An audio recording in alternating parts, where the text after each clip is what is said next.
ports. This is a blue one they sent. I don't know why they sent a blue one. This is a black one. And then this is a Arduino with the RF features on it. I also bought these really expensive pliers for some reason. I bought one for 9SC as well, because I think they'd be useful for like soldering and whatnot. So let me go ahead and open this. I've been waiting and opening this until the screen, because I don't have a high degree of confidence that it works, but I hope it does. So this is the LGT RF Nano from, I think the company is called Edgelefun. These connections look sketchy. That's a different way of soldering than I'm used to. But this is an RF Nano, so it's Arduino Nano with like a built-in RF feature. I think it's actually an LGTF Nano, I think. It used the LGTF structure instead.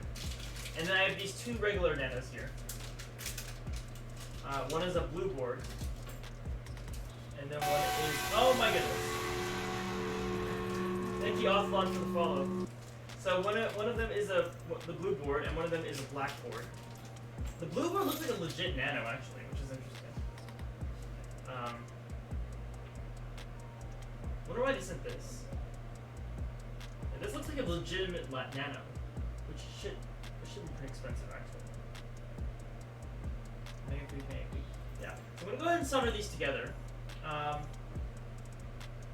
This one didn't come with the 2x3 pins, actually. No ISCP for me, I guess. Maybe later. Oh no, it's right here. It's in the bag. So I'm gonna go ahead and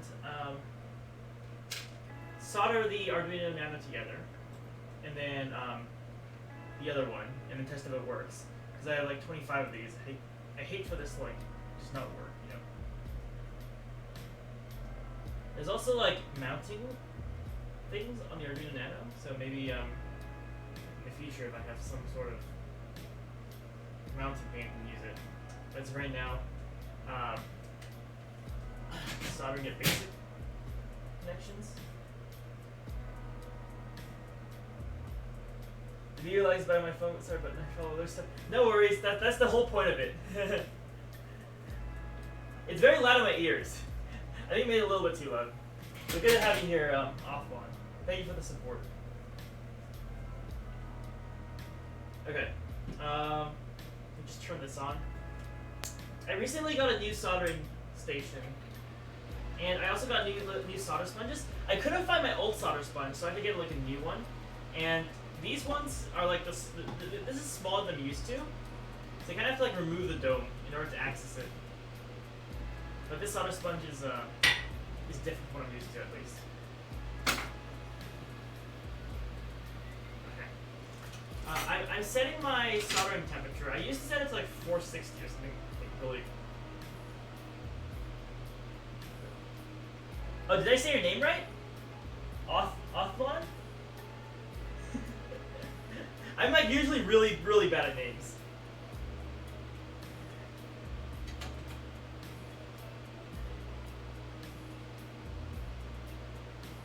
Okay.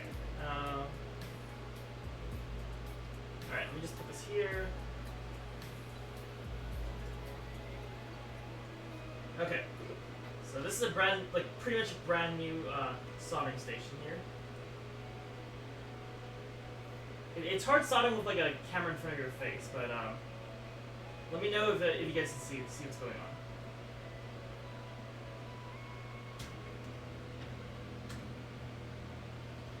Okay. Oh, before I do anything else, actually, I know the nurse will hate me, but I got a pound of my favorite solder, which is this flux core one, because nurse's solder was just leaving these like really I just didn't like the shape of the solder when it left. The caster is nice for like just practical soldering applications, but I think for just the prettiness of the circuit, I just got this one. I also gave Niac. I'm setting Niac up with no, did I use that cleaning tip? I wonder if I should rock a GoPro. You know what, Slack? I was gonna buy a GoPro on Prime Day, but there was no sale going on. Maybe I'll wait till Black Friday, honestly. Hold on, I'm missing some chat. What cleaning tip? Oh, this thing? You're not supposed to use the use this tip tinner? He says bald.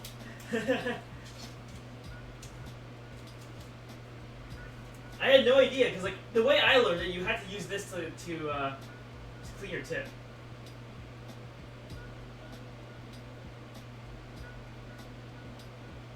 No?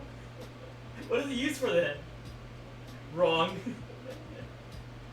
I trust TMKDK. Wait, so why is it wrong in the first place? What is it used for? This sounds like a subjective thing. I mean, I have no idea, honestly. I've been using it for like a long time now. Only use it if the tip is already dead. I see. Maybe why my tips haven't been working. I should probably touch this. I need to try out my new pliers with this soldering lead. This is the soldering lead I usually like. It's the Flux 4 one, and it leaves a pretty good like mark on your PCBs. It'll damage your tip anymore. Well, even has a video of that. Okay, noted. I have noted that.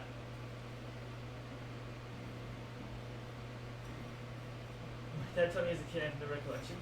Okay, I can half revive it using it. I mean, when I was taught that you just had to use it anytime, but I think that makes sense now, because when I was taught it, we used our school soldering supplies, and our school soldering supplies kind of sucked. So I guess that's why. My teacher had us. My teacher had us like use that every single time.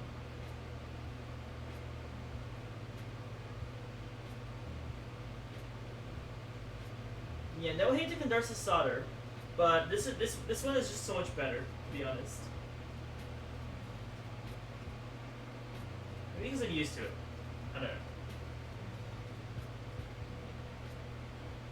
You don't use that teacher anymore. They teach wrong stuff. That teacher was from like years ago. KDK. Honestly, he was probably my favorite teacher, but like just the soldering iron I had to use was just terrible, because it was school supplies.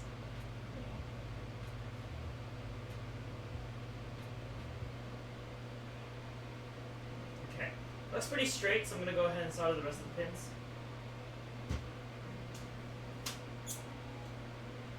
You guys a closer up view. Yeah, I do have a steel thingy, the steel sponge right here.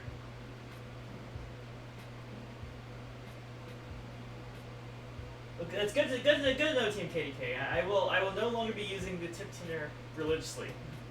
Maybe that's why my tips have been dying so fast. Maybe.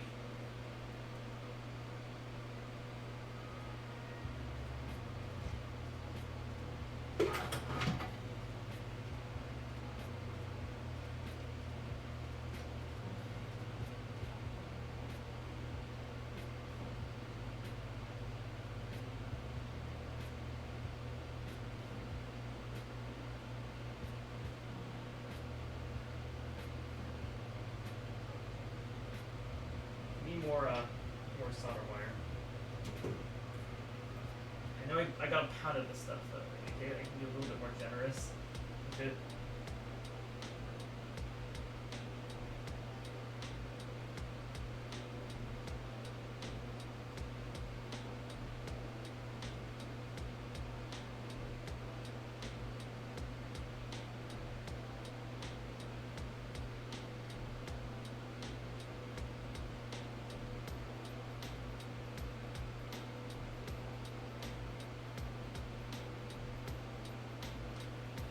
I will also note that when I teach my soldering workshop that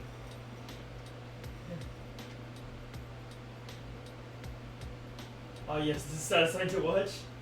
I'm glad it's satisfying to watch.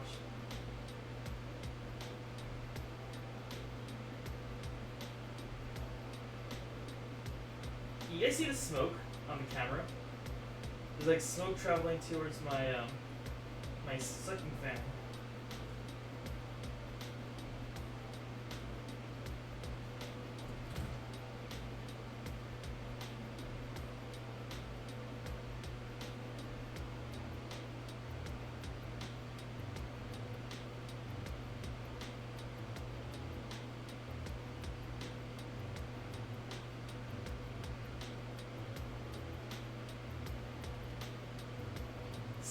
Soldering simulator game when? That'd be a fun game actually. Alright, close up on the pin connections. If it ever focuses.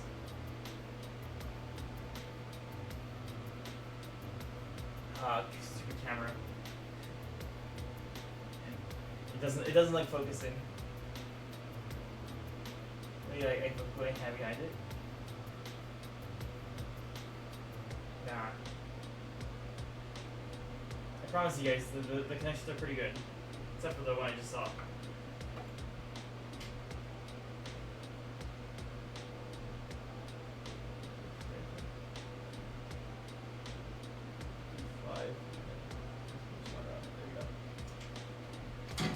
Okay. We started the IFCP pins now.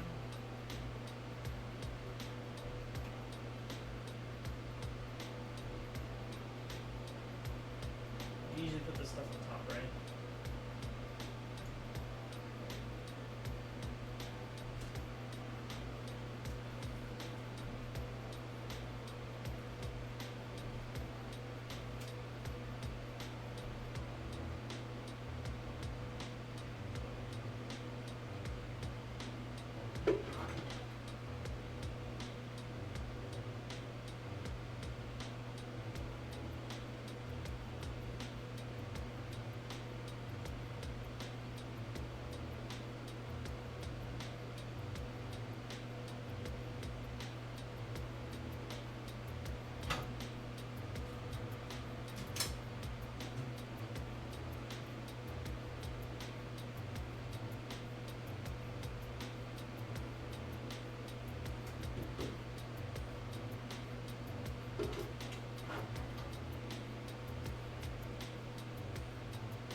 I think that's a decent solder job for the Arduino. I like how the legs of the pin. I like how the pins look like the legs of a trilobite or something like that. Yeah. Looks like a bug. Alright, one's done. Yeah, so this is the. You can see the text there.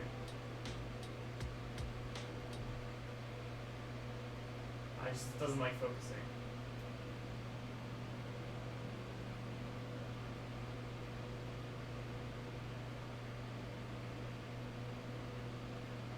Imagine having a camera that actually focuses.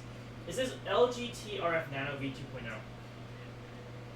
Alright, let me do the other one and I can test both boards. This one is like the OG Nano. It comes with like a USB-A, I think. Or whatever this thing is. I don't have the connector for it, so I can't test this one. But I can test the other one. Actually, I do. I do have a connector. Somewhere. This one has like a... Oh, this is like the direct EMA flag board. It has the logo on the back. That's what it's called. Like a nano clone. I hope it still works. should, theoretically. I like how the pins are like nice and snug too. These are like gold-plated pins. They're like very secure. Good quality board. Unfortunately, like I looked on the AliExpress listing that I bought these from, and they're not available anymore.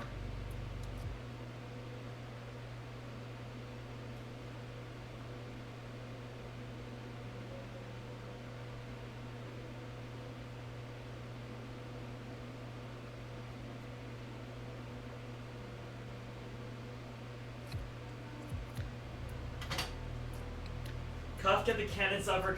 Bella's been telling me to get that for like the longest time. I just keep forgetting.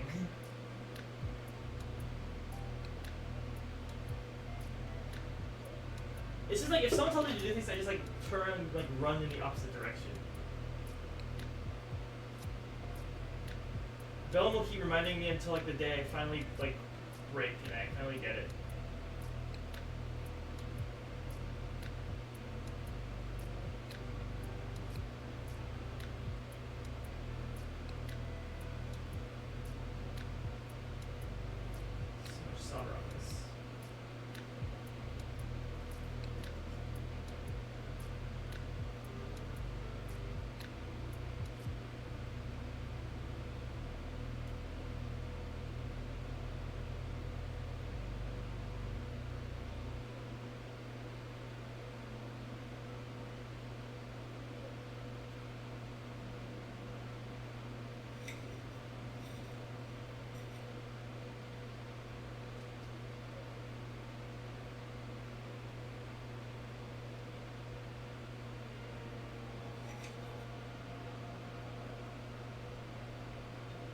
That one's okay. I'm gonna just shave off some of the top.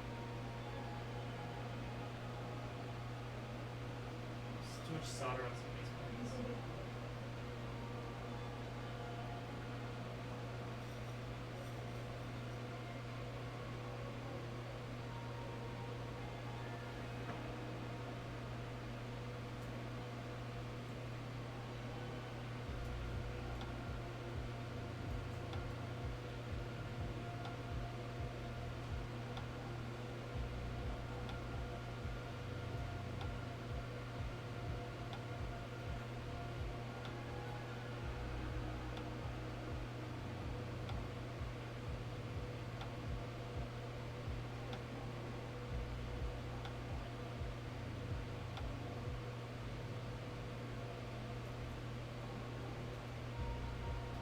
Oh my goodness. Solder's so volatile today.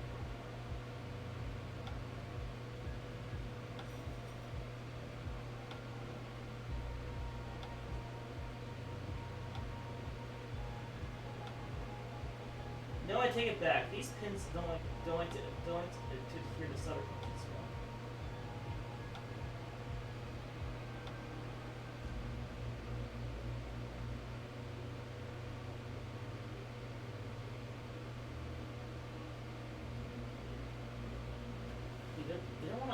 They don't accept the solder, not pins.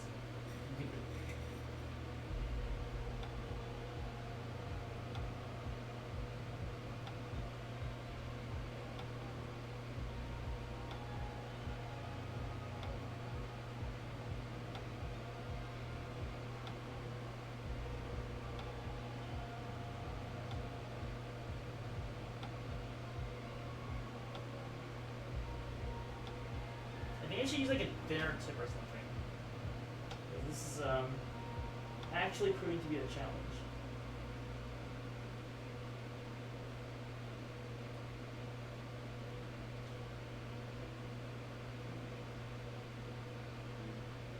It doesn't want to stick to the board. Can I link in chat permit? Yeah, you can link in chat. I don't have chat link ban permissions or something like that.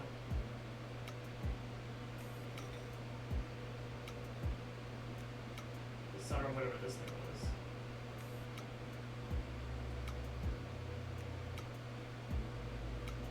Where's my wick? My wick. Not here. Yeah, I don't know. I just had a really hard time putting solder onto this thing. So except just didn't want to accept the solder.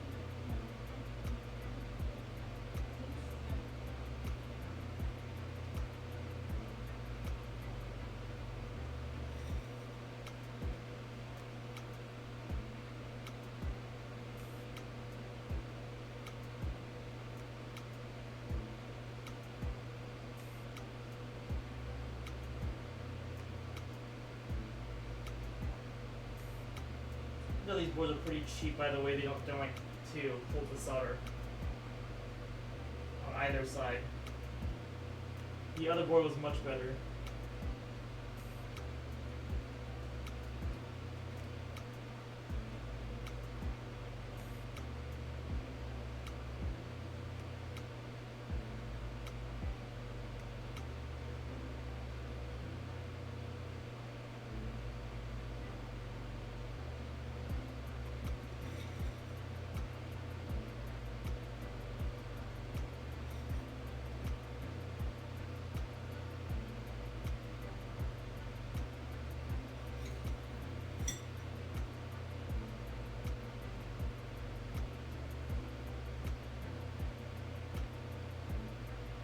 I think that's okay.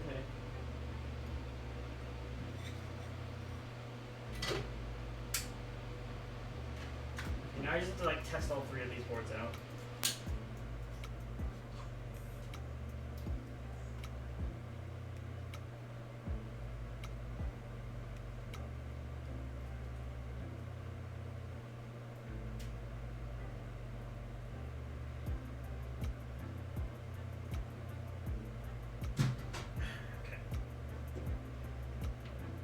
Let's go to like the white box and see if these boards actually work.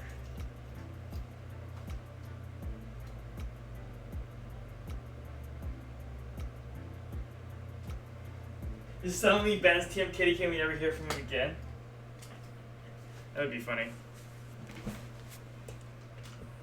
Alright, I have learned from Conversa that I might need to be more cautious around solder lead.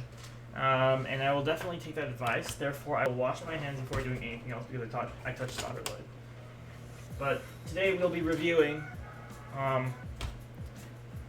Today on Arduino, Chinese board cheap Arduino review, we'll be reviewing some of these boards here. I have this cable, and I also need the other cable too. This one.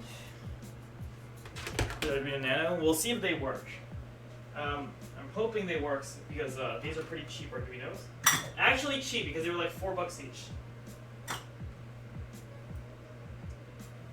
But if they work, I'll be very happy. Especially the RF feature. The NRF feature is like very nice. Alright, Alexa, turn on the sink.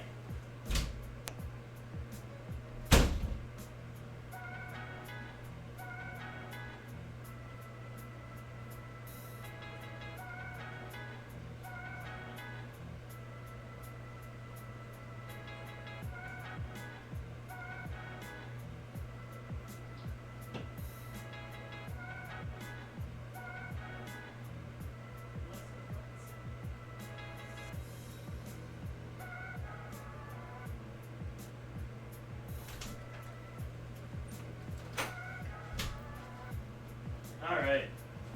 Let's see if these things work. I'm just gonna go ahead and upload a basic script to it. I think some of these boards actually need an additional like JSON package in order to run them successfully. I only use cheap Arduinos and they always work. I've cooked them, but that's different. I have cooked them as well. Okay, I'm just gonna make a quick comparison, alright? So, before I do anything else, where's my Arduino? There it is. Okay, I have one cheap Arduino from Amazon. And this one actually works because it's a pretty nice one. It's from the IKEA looking brand, the Lovefin. This is a $10 Arduino. This is a question mark. I don't even know how much this Arduino costs, but it's pretty good quality from what I can tell. This is the $6 Arduino with the RF module, and this is the $4 Arduino, which had the worst amount of pins to solder. Like the soldering pins on this one just didn't want to stick, and I have to use my flux brush. Yeah, so I'm gonna just use the brush to like get rid of the flux, like smooth it out a bit.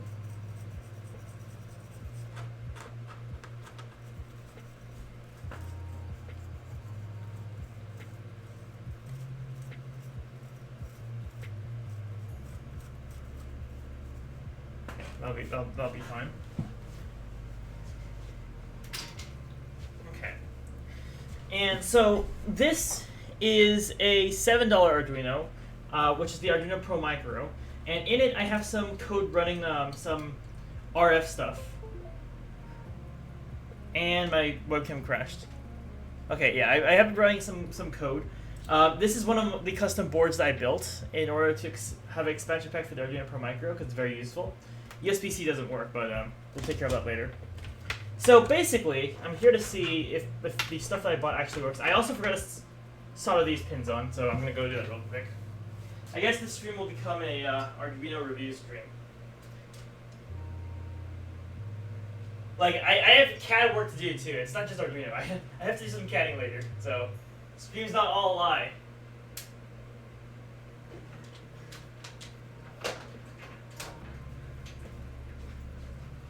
We need lock-off lava painting streams now that you have brushes. Try connecting the 5 volts to ground, then you won't have to check if it works or not. You know what? That's a genius idea.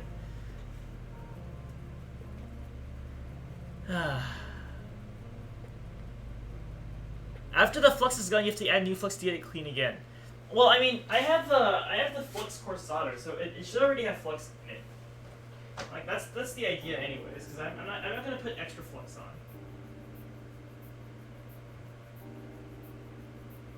I don't know why these pins just don't like solder for some reason. It just doesn't like accepting it. Not sure why.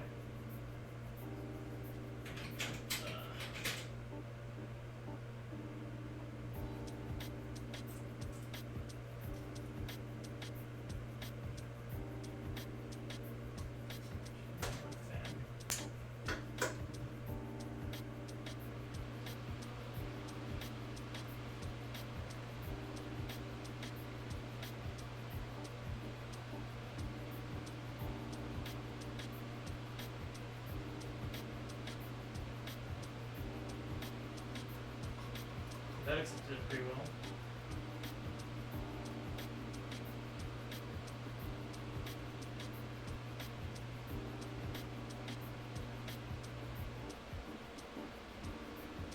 Ah, solder bridge.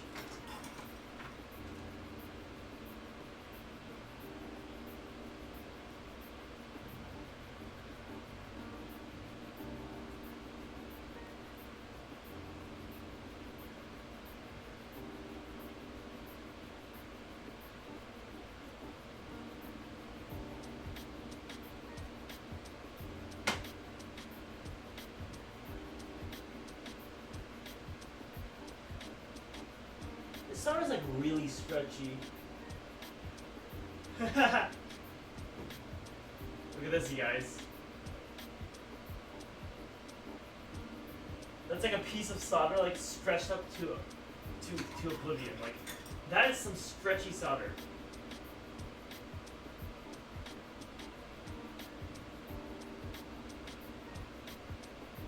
Like what the heck? You can't even see it anymore.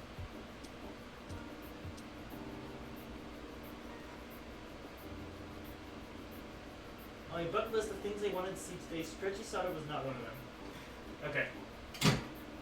There you go. ISCP pin should have been in. Don't have to worry about this anymore. For now. Alright, let's go back.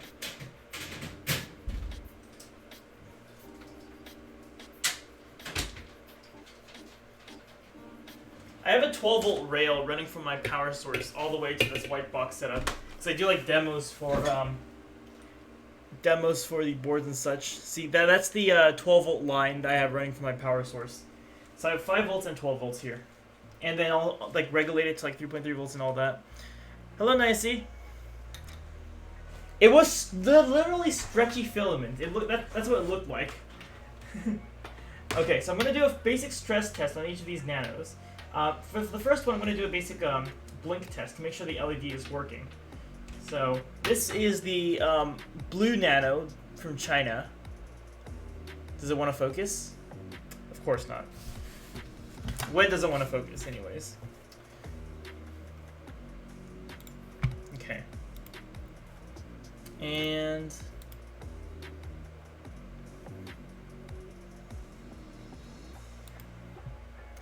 we did see our 3D printing controller on the floor. Yes. I have a new one coming, guys. Don't worry. It's coming. This is the old version. Version 2.0 is coming. But I also have a 12-volt rail. Basically, this wire here is 12 volts. It goes directly to my power source. And if I touch it, it'll explode. So I'm not going to touch it. Okay, let me just get my Arduino up and have some blink code running.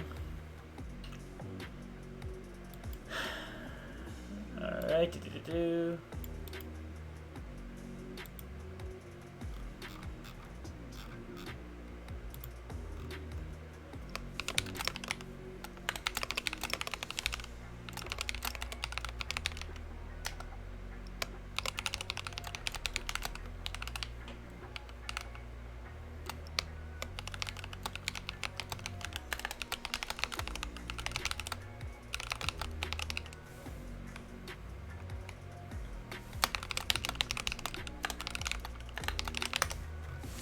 Okay, let's see. Let me just boot up some LED blink code. File, examples, basics, blink. It's a great test script. Fight me about it. Okay. Now I have to plug it in.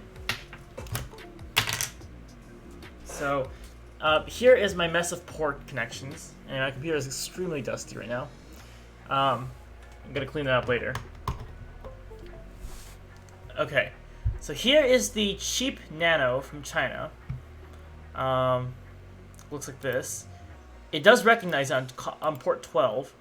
Let me go ahead and change this to Arduino Nano. And let me upload it. So it's compiling. It's uploading. I don't know why my webcam has such bad quality today.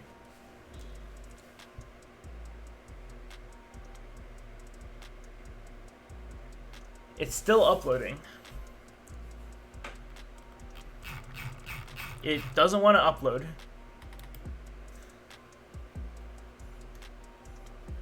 An error occurred while uploading the sketch.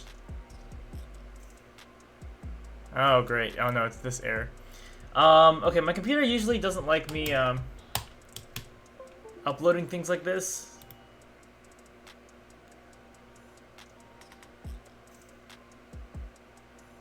Yeah, it's never gonna upload. Okay, I know what this error is. It's my computer having, like, sketchy power issues. That's what it is. So let me go ahead and try, running this on my other computer. Except for the fact that my other computer is absolutely covered with stuff right now. But, sometimes my computer just doesn't like running like Arduino sketches for whatever reason. So let me just clear my desk. This. Clear this.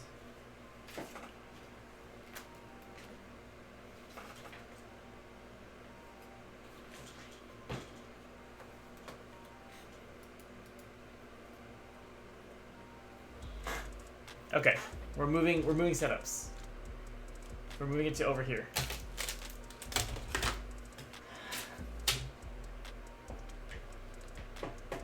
For some reason, sometimes my computer just doesn't like upload running Arduino code. Alright, so do examples again. Basics. Blink. Tools. Arduino Nano.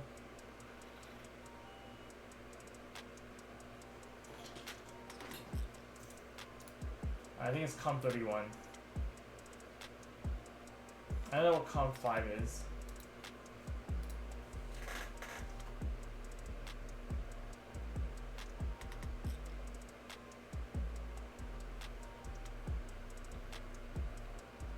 Oh, no, it was COM5.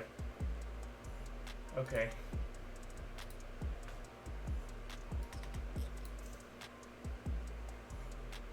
Problem uploading to board. Can't open device. Oh, was it not?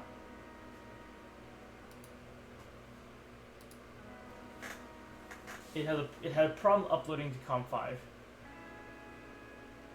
Or COM31. It didn't like either of those. Okay. Off to a great start. Computer already doesn't recognize the Arduino Nano. So let me go ahead and check which port it is. It is COM5, CH340. So it is COM5. System cannot find the file specified. So it's not uploading to COM5. COM31 might be something else. I don't know.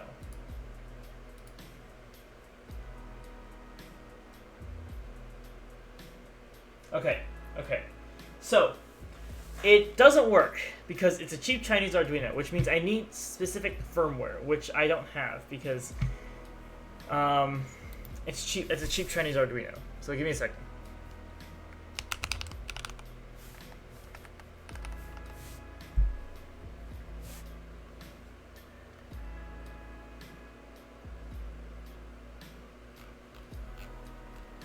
Okay. This chip is not an Arduino, I don't think. So, I just looked on this website. It's actually an LGT8F328P. So, I'm gonna need like a separate thing for it, I think.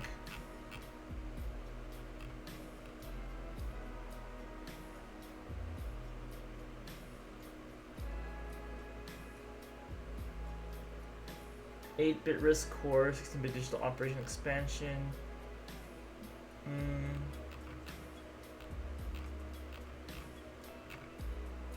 Okay, exactly which firmware do I need? It's a literal off-band 328p. It's not a 328p. I gotta find like which board it is, because it's not gonna upload it otherwise. So let's see.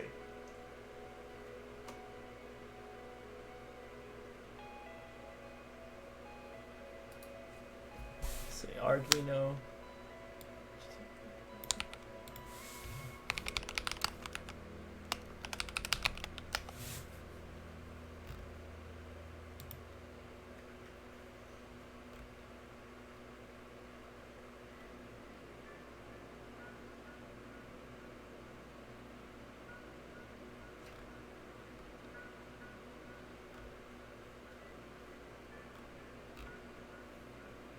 Okay, I gotta find the correct library to upload this to actually, or else it's not gonna be fun. Let's find out which brand it is first. Paste this URL in Boards Manager URL. Go to Tools Boards Manager. Okay. I found a tutorial. Tools Board Manager, and then type in LGT8FX. T8FX. Nothing popped up. Great. I think I need to go to Preferences and paste it first. I have a lot of these. Yeah. Okay. That's the wrong person. That's the right person. Okay.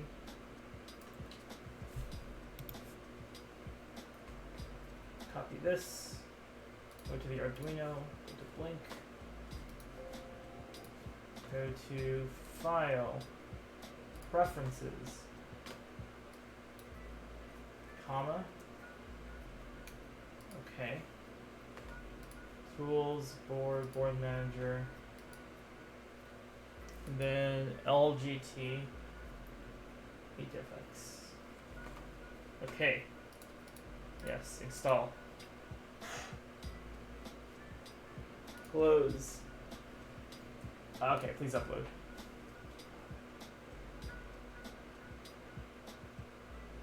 It cannot open COM5, access is denied. I think it worked. I mean, the LED is blinking. Even though it said it didn't work, I think it worked. Haha! Do you see this? The LED on the bottom is blinking, which means I think it worked. Let me try to change the delay to make sure it's functioning correctly. Or maybe it's just like blinking like that. No, that's not what the blink function does. It's supposed to be like on one, off one. Not short delay. Yeah, I don't think it works. They sent me a broken Arduino. Can't open device COM5, access denied. Oh, hold on. No, I selected the wrong one. Logic Green Arduino AVR compatible boards. LGTF320. I think that's it. Yeah. Okay. Let's try this.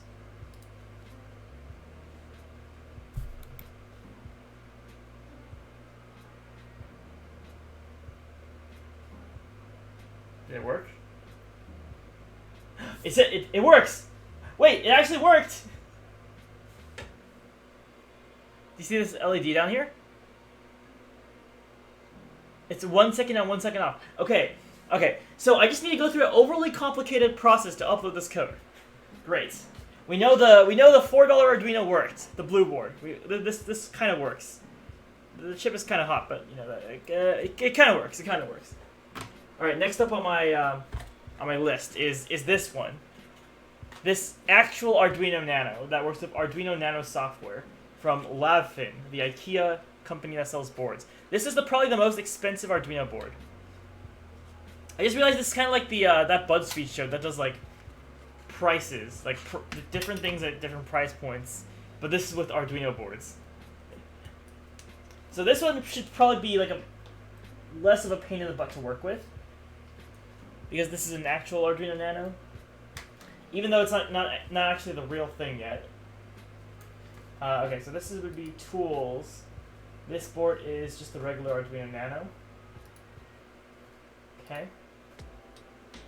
Then press play.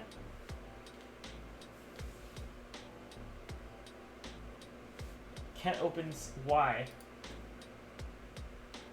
Arduino Nano 328P. Yeah, this is a. Oh wait, hold on. Plugged into the wrong thing. Okay, Arduino Nano. It should work.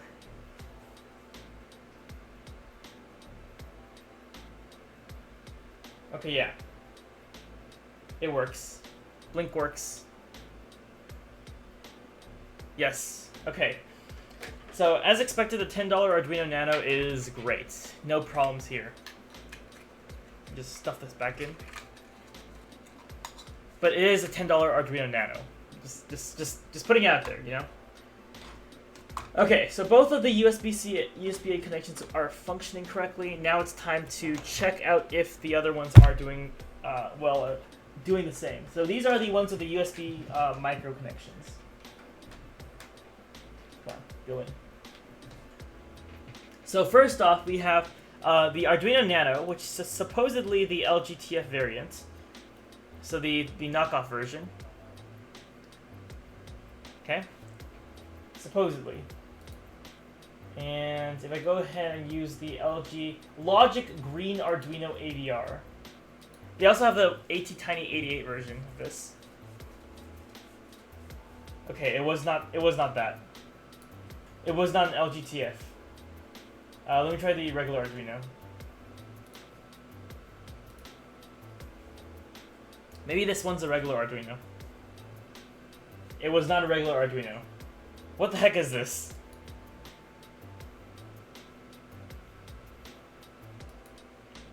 Well, I'm going to try the LGTF 328 again.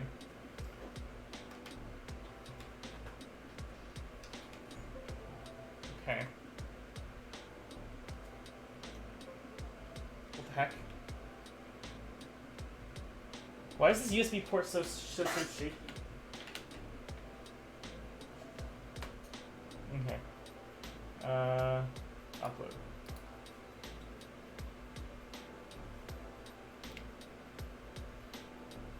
Still can't open it.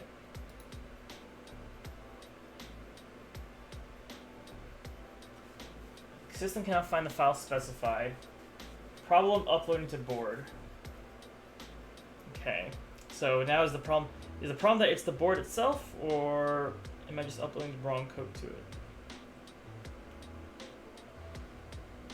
Let me see device manager. Device manager should recognize the board.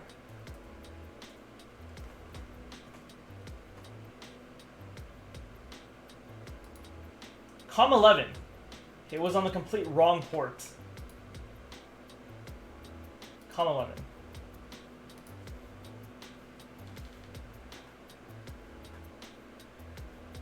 No. It was... Is this an LGTF? I don't know. The product listing is down anymore, so I can't check. Arduino Nano. I wonder if this is a legitimate Arduino Nano, or if it's a clone.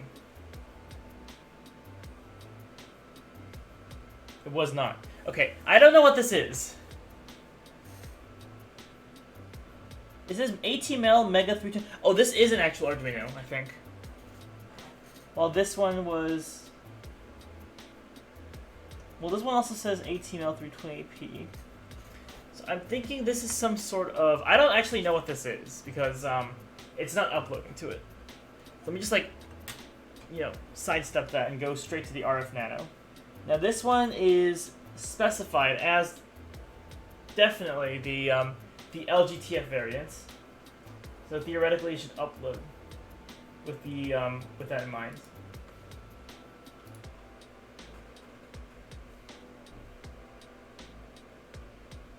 Can't open ports.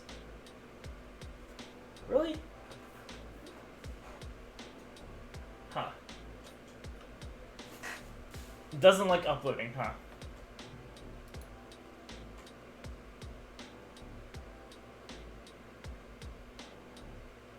Clock source external.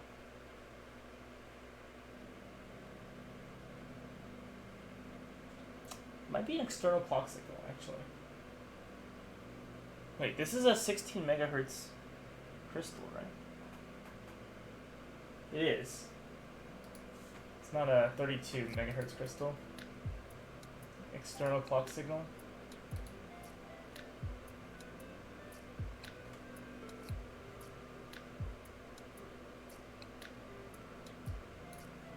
Oh, I also need to like do the settings too. I do know ISP. Let's try it again. I think I have my settings right this time. Come on, open. No. Alright. Doesn't like opening. Let's see, what do you have to say for yourself?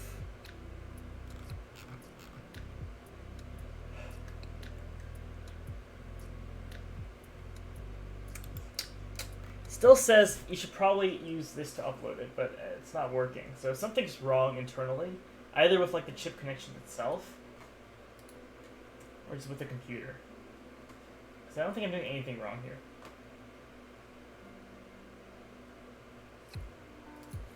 The upload worked with the other one.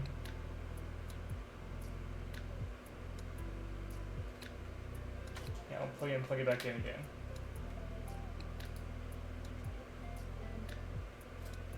Or like these things just legitimately do not connect.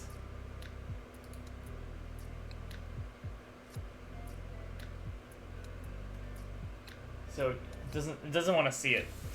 Alright, I'm gonna fix this issue later. So both of the clones are broken. as of now, until I can find a solution to them.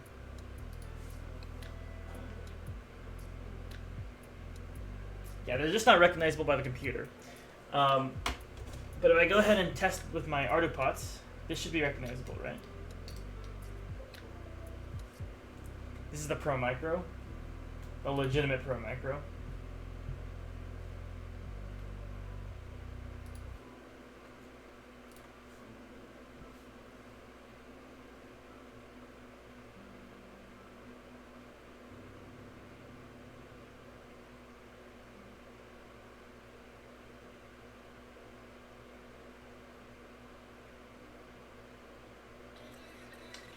Or my computer just doesn't want to, like recognize it.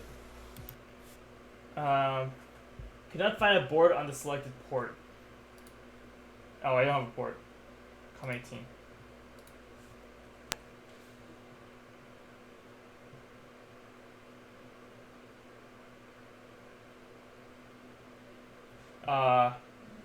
That's a lot of errors.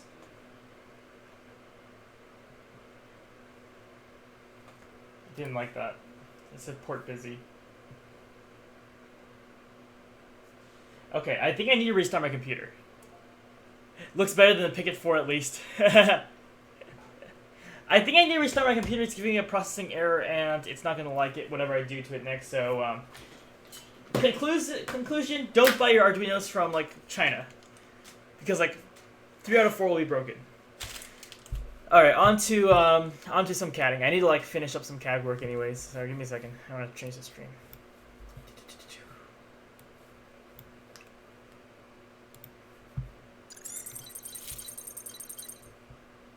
Okay. I need to fix up Macro Board V3 first.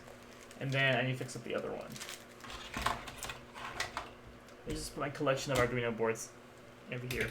Every part is made in China, indeed. That is correct. But some have higher quality than others.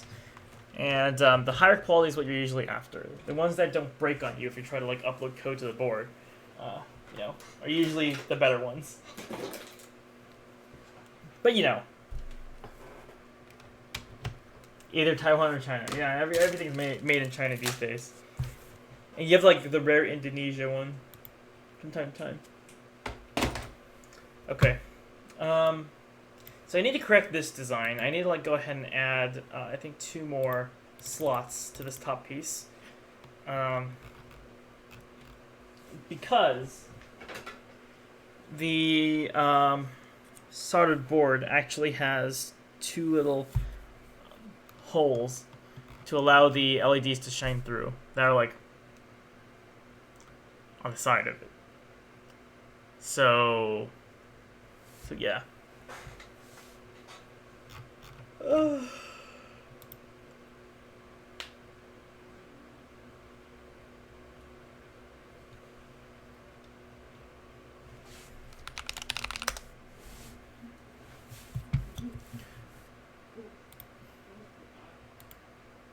So something along the lines of this. I need to use like a calipers or something to find out the exact dimensions.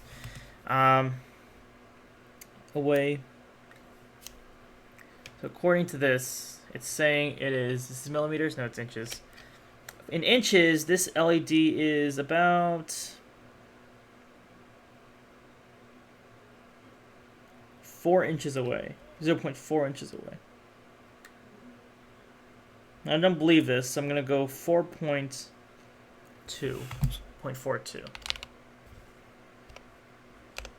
And this is going to be the width of the LED, which is about 0.25.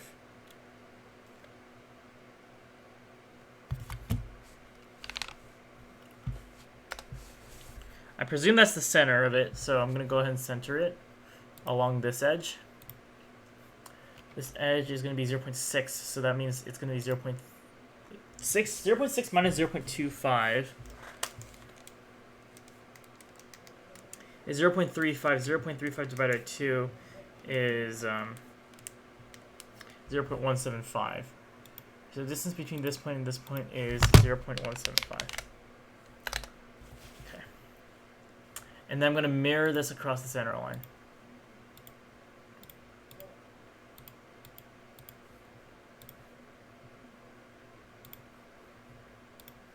go. I'm gonna finish sketch and then extrude these two parts as well, and they're gonna reprint. And that's that fixed. The base is fixed. Now to fix the container. So the container's issue is that the hole is a little bit too far to the right whenever I place the place the board in. Now, how much too far to the right? I needed to measure that actually. So when I put the board in, the Arduino Pro Micro doesn't explicitly have like a nice hole to plug things into, and so the hole is actually a little bit too far to the left. So in order for me to center this, I have to move the entire thing, I think, 0.1 to the right. Yeah. So this piece down here, this hole down here has to be moved 0.1 to the right. So 1.1.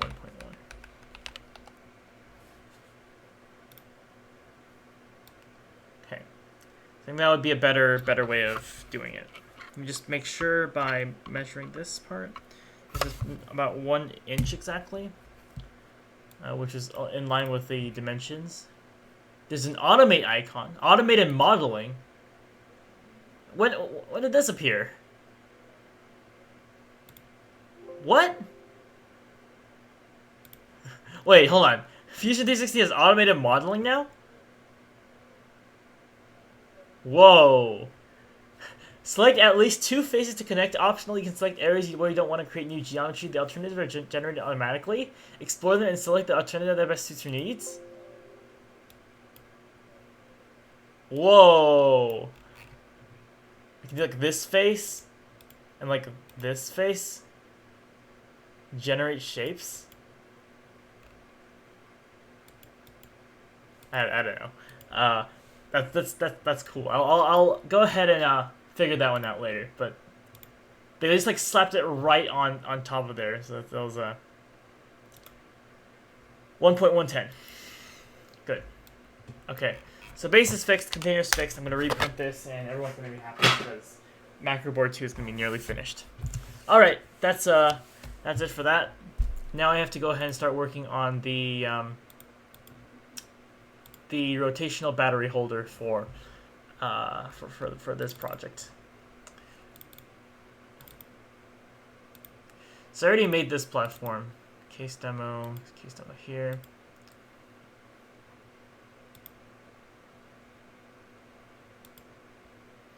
Oh, battery shells in here actually. That needs to move into this folder. Okay. So I'm basically transferring a lot of the material from the old one, and I'm like reformatting it so that it looks nicer inside the new design, at least for my project here. So this is what the old robotic station looks like, and it's a mess. I'm not gonna lie here. It's a big mess. Look at all these components just lying about. Like no hate to Ad Sandwich, but so I basically gonna probably redesign this one, at least the battery carriage, to account for some of the new features I'm gonna implement in, and then also design all the chamber things as well. Hopefully soon. I don't have that much time left. I have a big presentation on the 11th of August, which is 2 weeks from now. Basically have that much time to design it and also print it. You know, no pressure, but no pressure and all that, but you know, it's a little bit of a tight fit. So I believe this is the correct size of it, at least, which I can begin adding stuff on. Just make sure that's right. Inspect this. 55 millimeters. For what I know, this is the correct dimension. 55 millimeters. Good for a LiPo battery. And then... oh, I can actually... hold on. Just so that it's not completely dark here.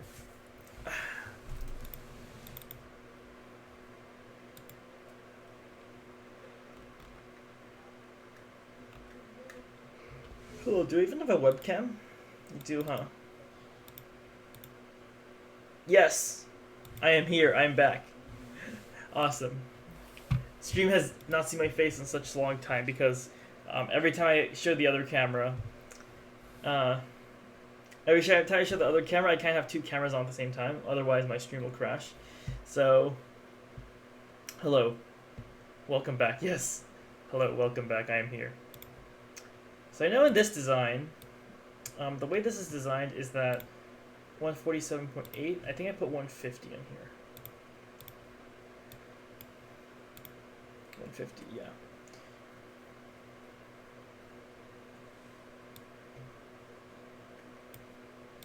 And the height of it is 30. The height of this is 29. So yeah, theoretically this one should be able to hold the battery well. And then there has to be a top part in order for it to, you know, I think this is a little bit thinner actually than what I have right now. This is 4 millimeters. I think I have 5 millimeters. That's all right. 5 millimeters. That's all right. So the way this is designed is that there's a top piece which has a notch inside of it so that it can slide on it easily. Kind of like the other side of this. So yeah, this notch is kind of like an insertion, like a Lego insertion, so that the both pieces fit in well. And there's a little bit of a tolerance applied to like at least the canister. So that fits in nicely. And also this top piece I'm going to directly steal because it's gonna help the robotic arm attach itself to the battery. So that's basically going to be mine. But also the other thing I have to consider for this design is the piece to the left. So this battery is going to have two components on it. One is going to be the battery itself, but then the wire is going to wire itself to the left here. And I'm going to go ahead and create a sketch so I can show you what I mean. So that, like that. And the bottom is also 5. Okay. I know this is like a really bad design, but I'm just going to extrude it right here. I'm going to give it a little bit of room so that I can map the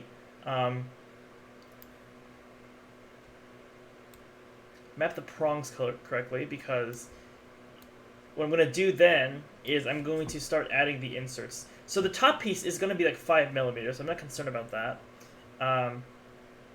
What I'm concerned about is how the inserts are going to be mapped, or like internally, how I'm going to like construct this piece of it. This battery is going to connect with a charging station through like a robotic arm. So in order for it to have metallic contacts with the battery, in order to like, get it to charge and stuff, I'm going to need a component here. I think it's just better if I start catting and I just shut up and show you what I mean inside the cat, because I think it's really hard to describe. Alright, so let me just go ahead and do a quick this thing. So I'm probably going to have 50 millimeters, which is 5 centimeters of work, of like actual distance. I'm basically guessing how much distance I need in order to actually do all the mapping stuff correctly. And then we're basically going to have this side right here. And this side is going to be like directly inserted into the battery. So like let's say 50 millimeters again. And this part needs to be like the safest part of the entire thing, because this is where like all the pieces are going to be. So if I go ahead and make this, so for a 4S LiPo battery, I believe the connections are. Let's see here. So grab one to test that.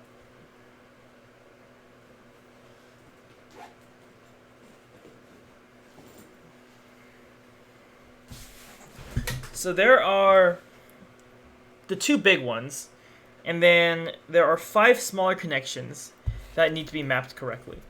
And so the two big connections I can put like up here. So these will be like the bigger squares.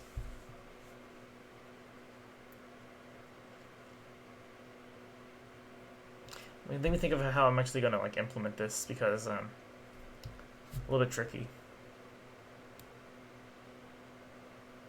If I do this incorrectly here. Or, actually, yeah, instead of having just like one big block here, I think it'd be a little bit of a smarter idea just like have something screw in order to protect it a little bit further, so that I can assemble it using the battery here, plug everything in to this wall in this compartment, and then screw in a protection box on the other side. Yeah, that might work. I'm sure that everything I'm saying right now doesn't even make sense. But I promise it'll make sense in a bit. My music has stopped.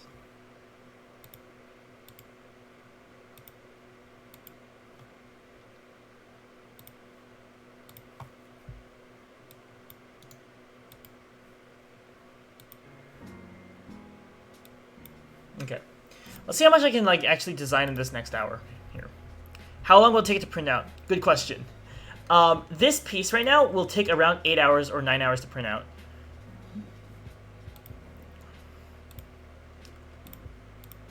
So that's what I'm aiming for, at least. Okay, so I'm gonna go ahead and take the outline of this, and I'm gonna go ahead and create a sketch. Basically, draw out my boundaries. Sketch.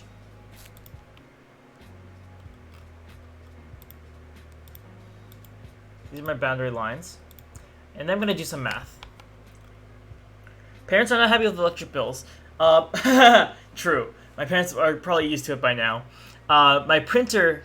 So the rule about electric bills for 3D printers usually goes as follows. For every 1 hour of printing, that will account to 1 cent of electricity.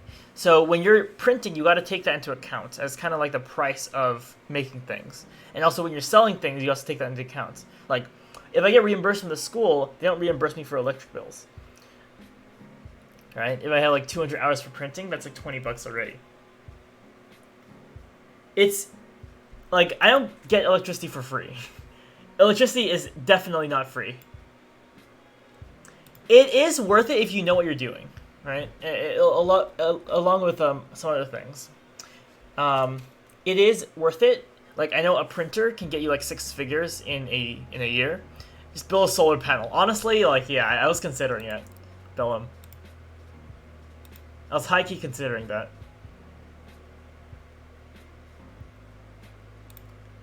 Alright, so I'm gonna have like some context up here. These are 10mm by 10mm square. It's worth it as long as you're using the free school printer. Yeah, you can use this printers at school. I think Cal Poly has a bunch. I just do it my own because it's a good learning experience. Plus, I can just print whenever I need to, without having to rely on the school. And the smaller connections can be just like 5mm, like this.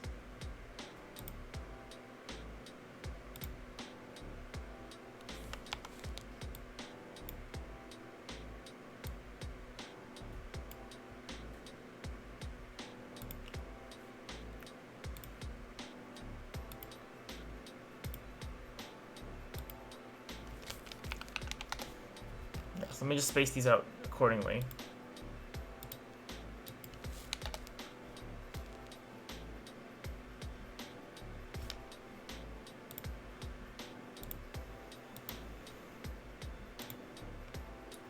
Like, when you design for 3D printing, you also gotta be very careful with how you do it. Oh.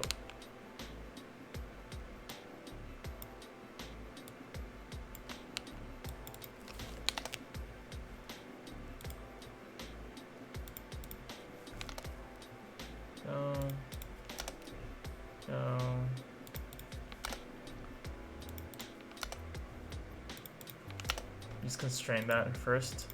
I can do this. Oh, and then everything is like... Okay.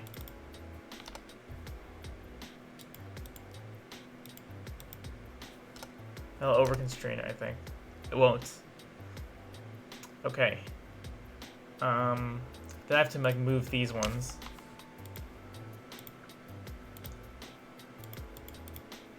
So these are going to be the battery's contacts, pretty much.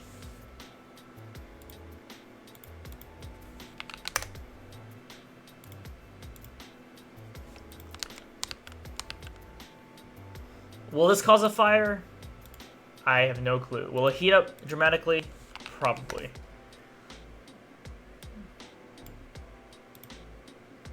Okay. So then all you just gotta do is extrude this a little bit inwards.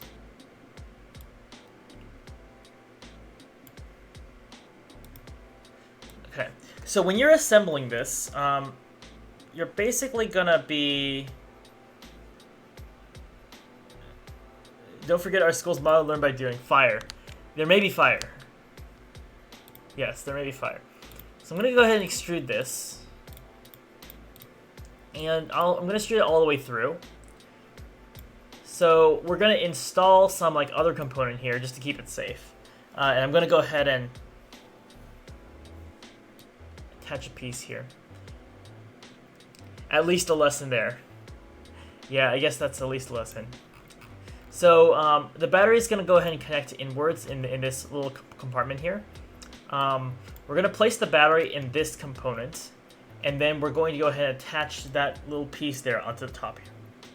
So I'm going to go ahead and steal that little part. Where is it? Battery holder. Battery holder plate. Gimme.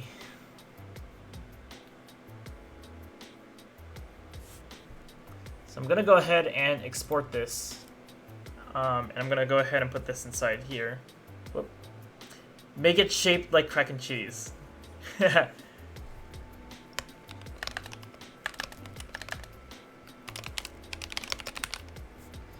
battery clamp. Export this to here. And then I can go ahead and just import that.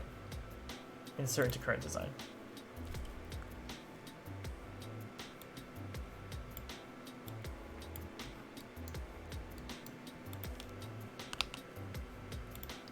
I'm going to break the link so I can modify it.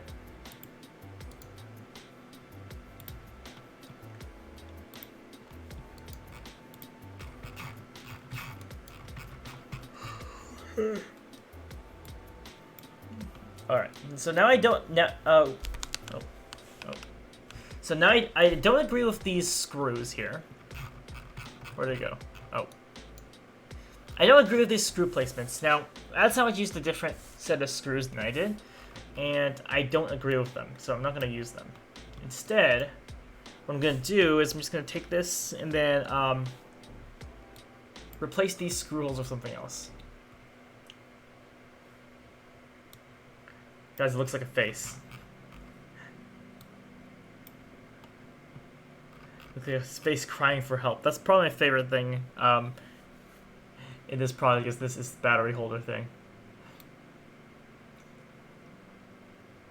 Alright. Now, I'm pretty sure that people are going to complain at me in this project if I don't do this. So I'm going to go ahead and break this wall down in two sections. The first section will be on the left, and the second half will be on the right. And this will be for the...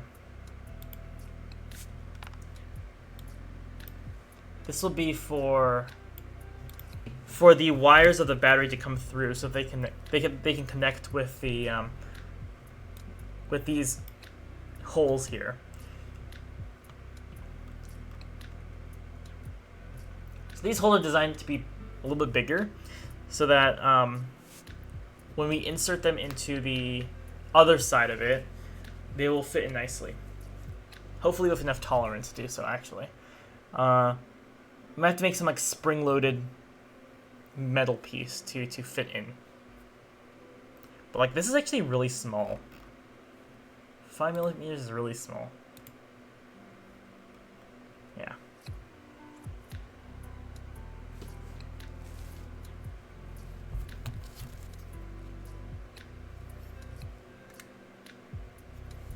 $5mm is like the size of this XT60 connector, actually. So, and 10 millimeters is like double that. So I guess it's fine.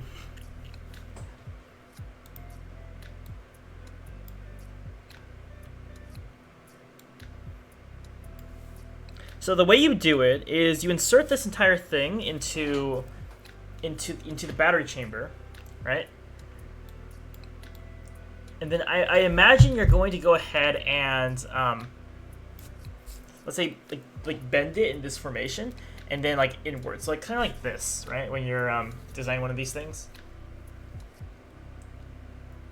So then basically you have to make sure the diameter of the hole you're designing is actually wide enough to fit that. These two cables at least, because there'll be a pair JST on the other side connecting with the battery chamber, so that's safe. So this is about 10 millimeters. I'm going to make it 12.5 because tolerance. I hate the number 13, so I'm not going there. 12.5 should be more than enough to like fit the entire thing through. Maybe 12.75. I like 12.75. Okay, so I'm going to go ahead and create a circle here. I'm going to do it 12.75 inch diameter. Wait, no, that's radius. So 12.75, 25.5. Okay. And so I'm going to then mirror this to the other side. So I think the goal is that, oh, actually this has to be in the middle, right? This can't be like on top.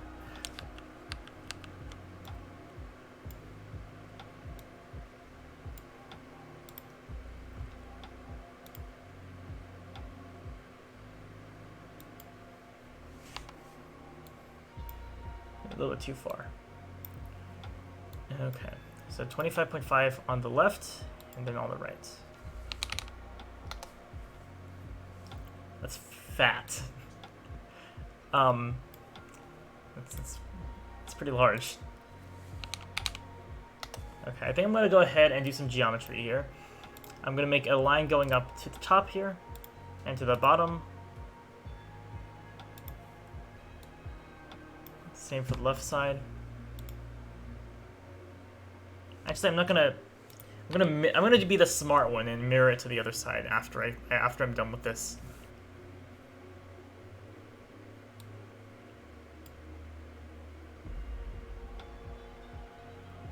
Okay, and then I'm gonna go ahead and draw a line here.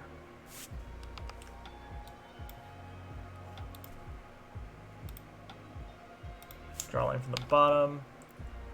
I'm gonna fillet this edge. And then finally, delete the circle. Mirror it to the other side. Wait, no.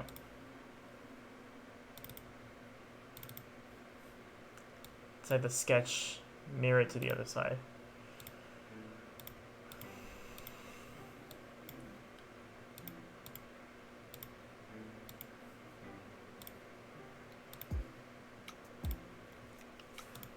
Okay, now we have to ask ourselves the question, is this printable? And the answer to that is probably.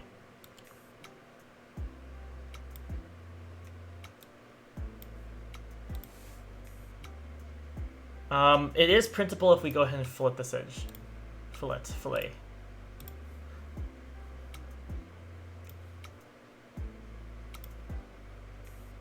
I'm probably going to be printing this on Belty anyway, so it doesn't really matter, but, you know, still.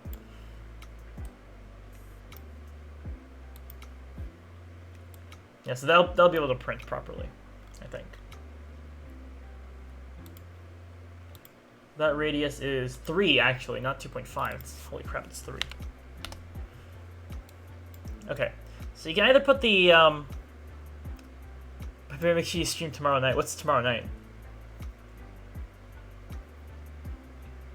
What's tomorrow night? Tuesday. Do I have to do something? Oh god, I'm scared now. Yeah, so those holes should be good enough. To see if the fire lesson was learned. I see. I see. I'll put one more in the center just to be safe. Like 15. This is like just a designer's choice at this time. A 15mm circle should not be difficult to actually print out. Drink some water right now. Oh, thank you. I need to hydrate.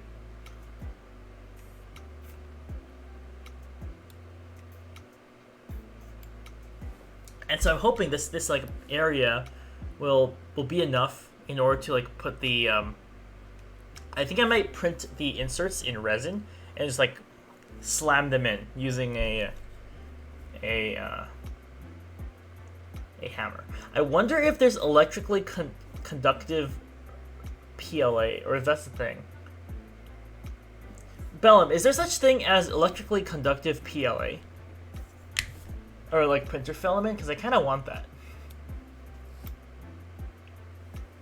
Because if so, I can basically just like put some like compartments inside all of these things, hook it up to the back here, and then I'd be done.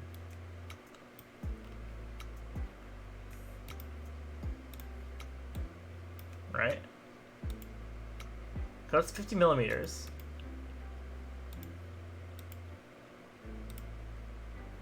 That's 55. Tinfoil might be better. Yeah, I was thinking tinfoil. Should I just use tinfoil? Because I was scared if I use tinfoil and the heat becomes like way too much, it's just gonna like blow on me. I was thinking tinfoil and a combination of like some locking mechanism on the side here. I think I might just like do a lock thing on the side. That might be a good idea. I don't know.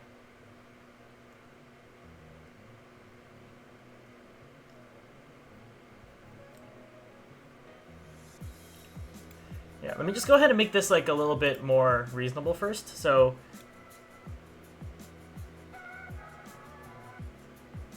I think at least on this side here, I'm gonna attach pieces to this, or like I'm gonna create holes so that we can attach things.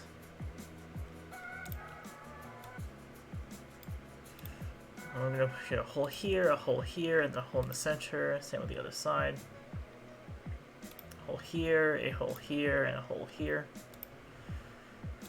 And what screws do I want to use? I want M4s. M4s are funny.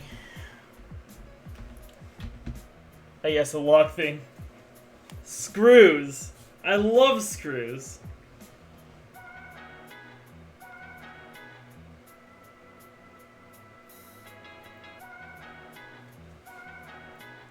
Okay, good thing that I put my hole dimensions in this document here that you won't be able to see, because you're able to see it. I have hole dimensions. Carbon conductive. Wait, what is this? Total ground carbon conductive paint.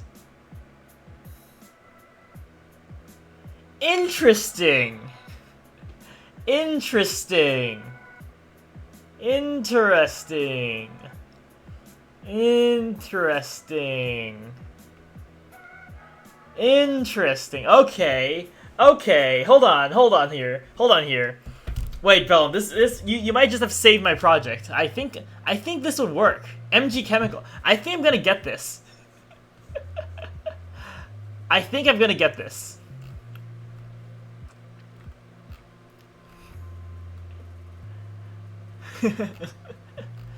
I don't know if like the heat of charging it will like just melt my plastic, but like I think I'm gonna get this. Electroplating with copper.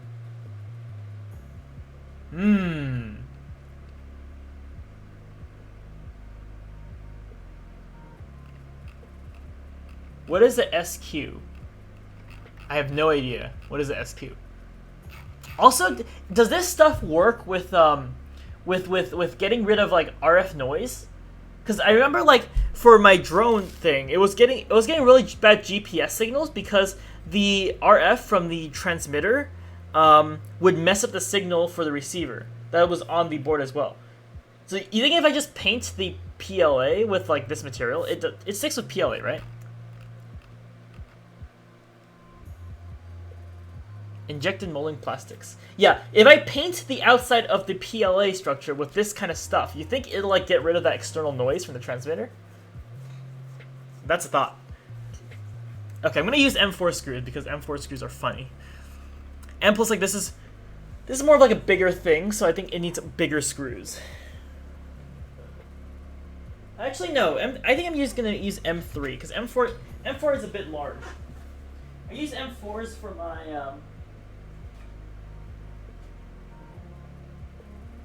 yeah, I'm gonna use M3s. I don't know the dimensions for M3 screws though, so I'm just gonna wing it and say that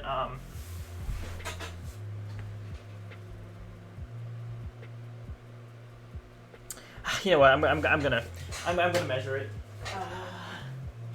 Can't be lazy about this stuff now. Ah! I kicked something. M3s, where are you? M3s.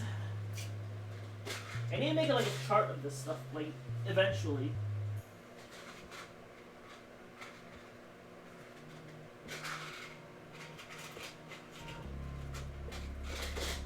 Okay, M3s.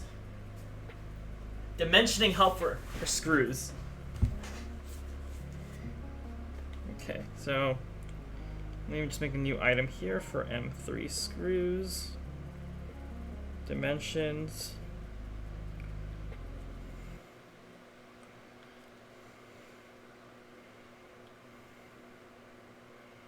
Okay.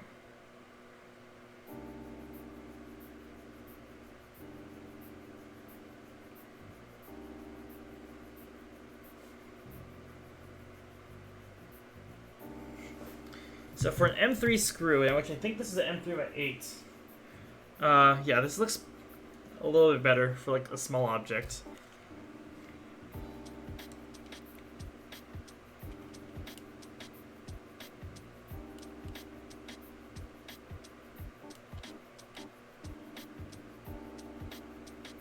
.5 millimeters.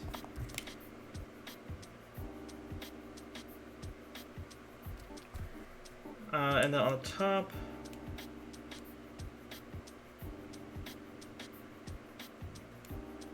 .6 millimeters, I'm gonna guess.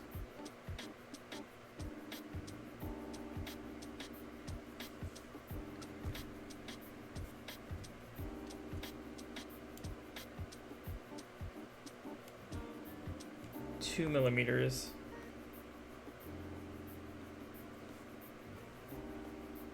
Good. I'm gonna use that then. Okay, so this is gonna be a hole. 1, 2, 3, 4, 5, 6. Threaded, and I want at metric M. I want 3.0 millimeters, 3.5, 6H, right hand, modeled, and then it's gonna be flat. And it's gonna be, how deep do I want this to make it? Let's make it 5 millimeters deep. I think that's good depth for it. Maybe. I'll make it 7.5 or 7 millimeters deep. Maybe 6 millimeters deep. 6 millimeters sounds like a good amount. 6 millimeters deep. Oh no, it says 7600. Uh-oh. Uh-oh. Oh no! Fusion's crashing! Oh, the horror. It's trying to render 7600 meters of screw. Ah, no! Oh no, I think it actually crashed. Oh goodness. I actually put 7600 instead of 600, and now my file is gone. Oh, the tragedy. I have to make sure I get this one right, because I have to print it like 6-7 times. Because honestly, I think it's a little bit too late for that. I think it's slightly too late for saving my work once my program has crashed.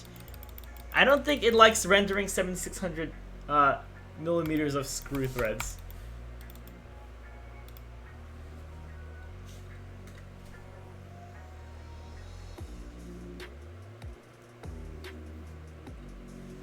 You know, I don't think it likes that.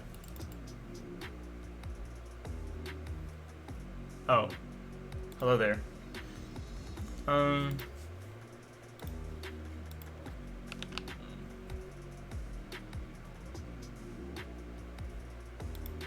Docs.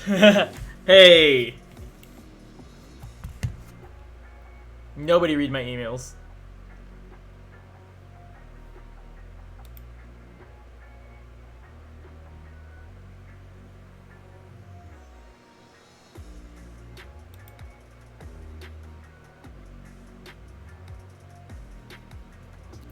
Bellum, I am going to keep this conductive paint very heavily in mind.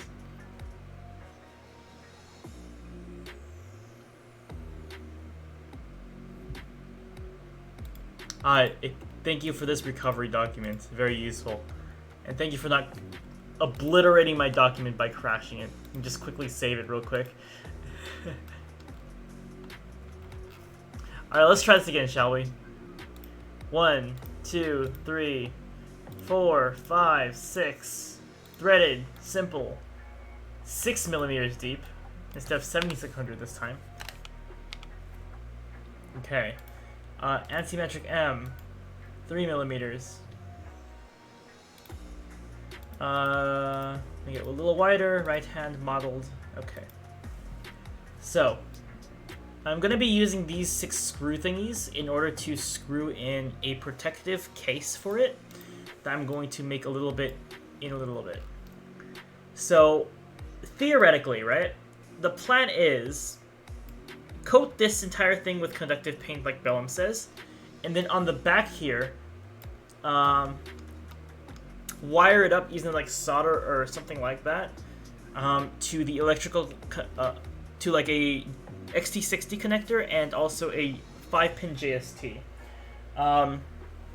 Then you just go ahead and take the battery, you connect it to the back there. That's one good thing about these cloud softwares, they saved often. Oh yeah. Thank goodness. Because I was working on Unity and I don't think it saved once, and like I was like, oh crap. Hours of work gone to waste. I need that save my work reminder in the chat. Where is that when I need it the most? Yeah, so this 5-pin JST goes into the female one, which is already hooked up to these five connectors. I wonder how like this is actually gonna work.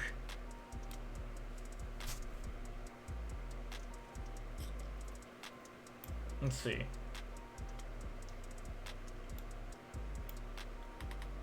So what if I made an offset plane here?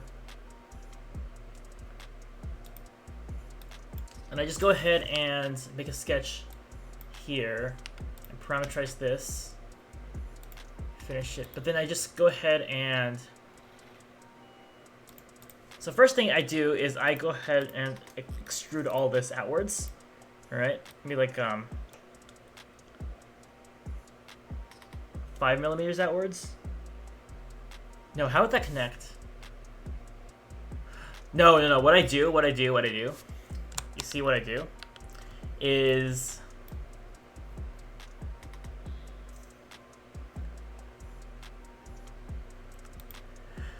Okay, what I do is I make these a little bit larger initially, so that I put like a...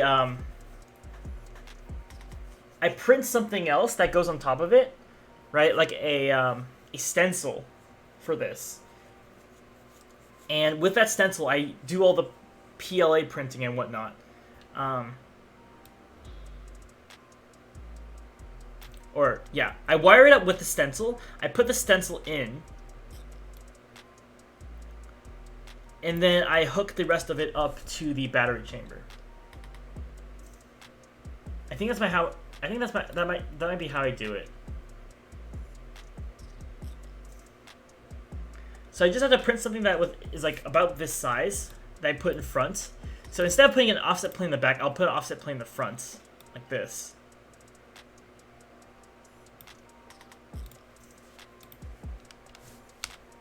Okay, and then I'm gonna go ahead and extrude this outwards. So I get this, and I'll make those holes later, I think, yeah. And then I'm just gonna like just make these things smaller. by like half a millimeter.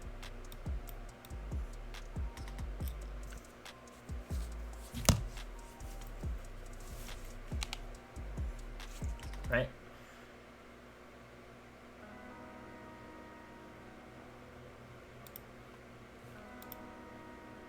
Okay, that means that I probably need to make the... So I'm going to keep this sketch.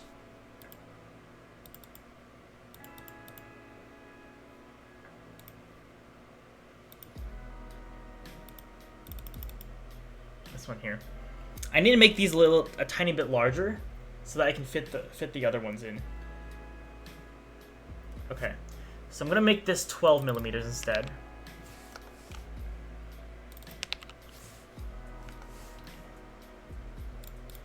And I'm also gonna have to constrain this 12 millimeters. And this 12 millimeters.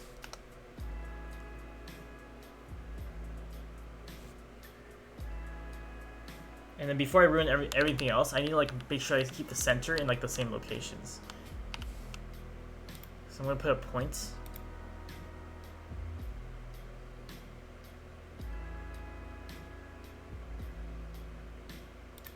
Here. Okay, I'm gonna do it for each of them just so I can keep the location of these when I make it larger. Nurse redeem, save my work, save my work, save my work, save my work. Drink some water. I don't know. TMKK. Redeem, delete an item from the screen. Redeem, highlight my message. Okay, hold on. So I'm gonna save my work. Hold on. I'm gonna save my work, and then I'm gonna save my work again, and I'm gonna save my work a third time, and I'm gonna save my work a fourth time, and I'm gonna drink some water. Or I don't know. And then I'm gonna delete an item from my screen. So Troy, what do you want me to delete from the screen? Did I just read my name as TMK? Did I?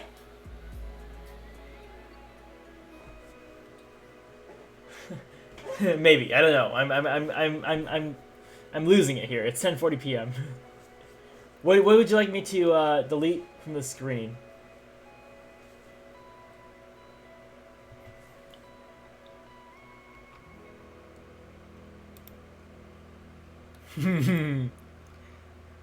And I can't control Z this. Can't think. Well, you redeemed it, so let me know.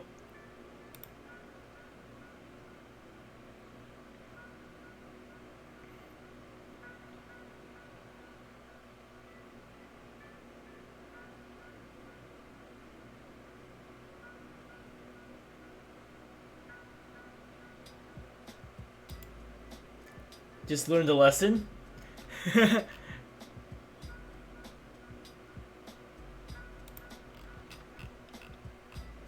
Don't redeem when I'm not ready. I think that's the point of the whole redeeming system, really.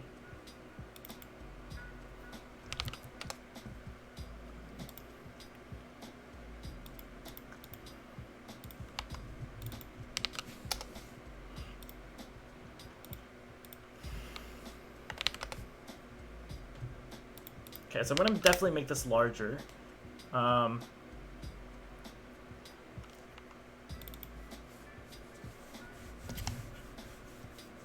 Oh, I'm gonna have to do some math here.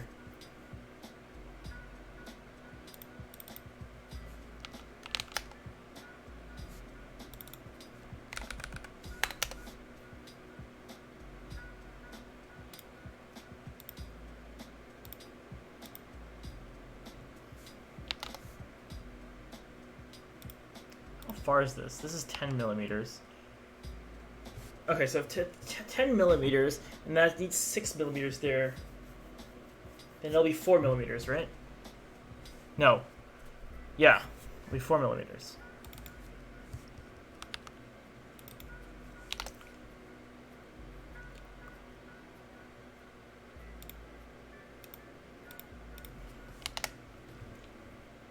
Okay. One of the big squares. Squares. 12.5 millimeters. 12.5 millimeters minus 6 millimeters is just 6.5 millimeters. Wait, this is in the middle. 6.5 millimeters plus 6 is 12.5.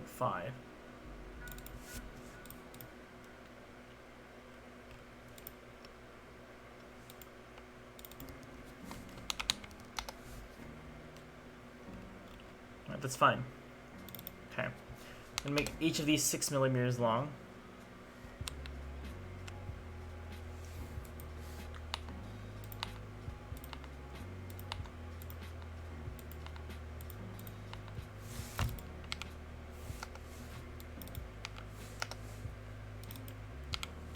I know like a 1 millimeter tolerance is okay. So if I want 5 millimeters, I have to make this 6 millimeters.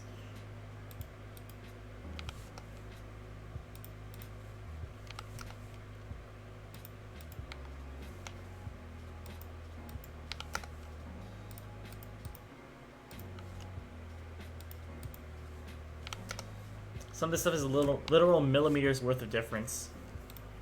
Okay, so if I want this to be in the center, this is 7.56. Okay, sure.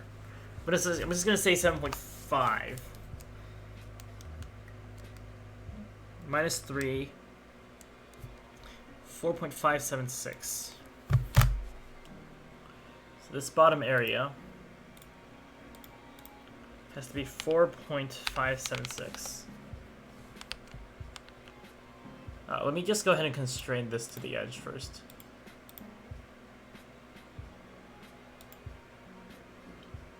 No.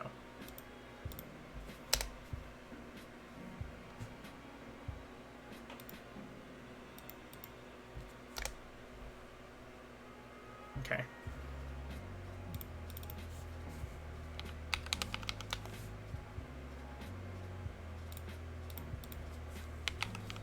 There's probably like a way, more efficient way to do this, but I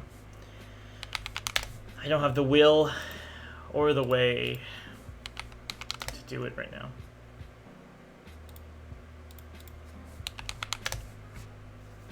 Okay, so if I want this point to be 7.5 away from the edge, then 7.5 minus 3 is 4.5.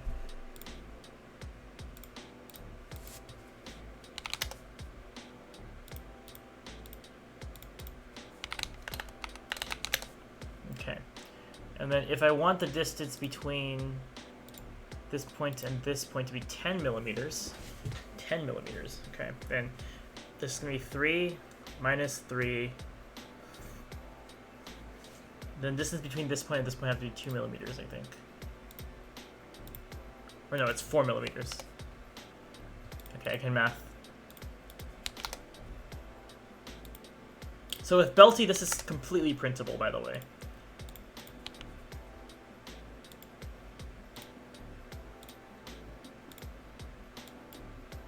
Okay, it's fine.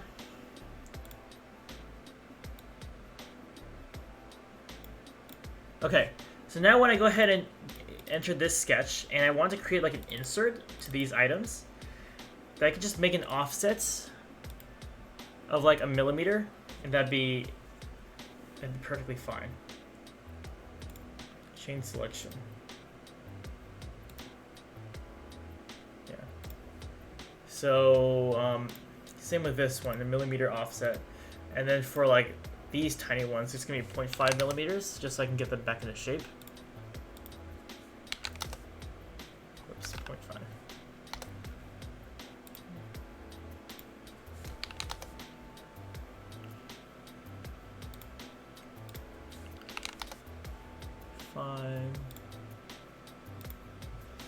Five.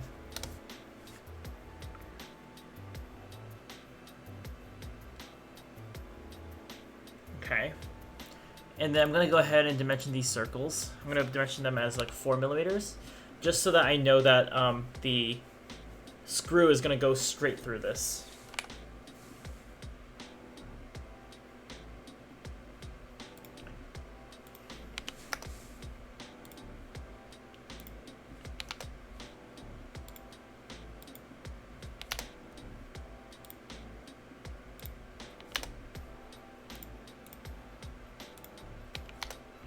Okay, So now that I have that information, I'm going to go ahead and extrude this back piece. And this is going to be like my layer forward. I'm going to make this about 2 millimeters thick.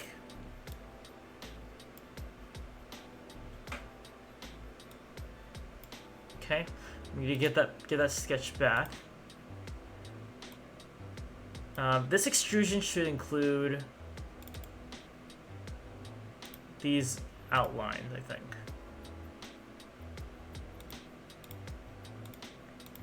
Right.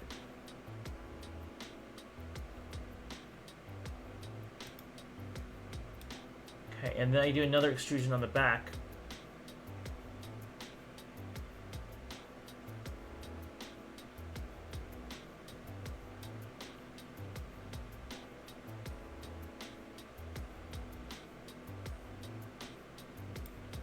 I'm gonna need another.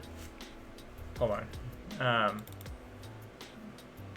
So I'm gonna offset this point by 0.5.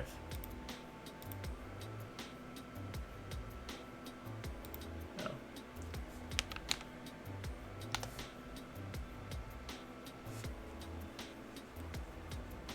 So I'm gonna offset this by even more.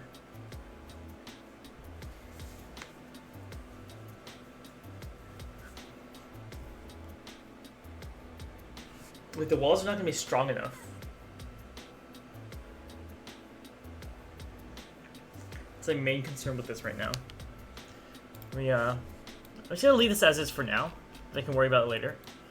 But the plan is to have some kind of insert be put into this big piece such that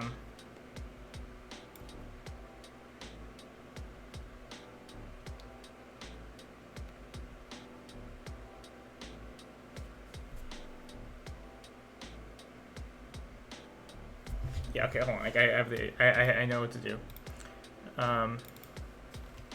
So I offset this by just a little bit, maybe like 0.5 of a millimeter.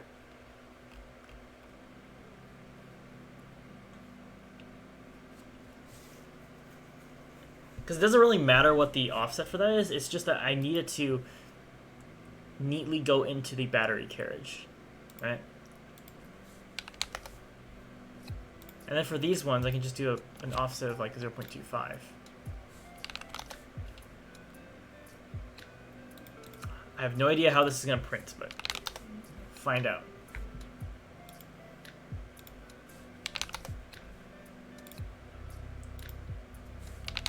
Probably not well, because a 0.25 millimeter tolerance is a little bit too small for that, I think.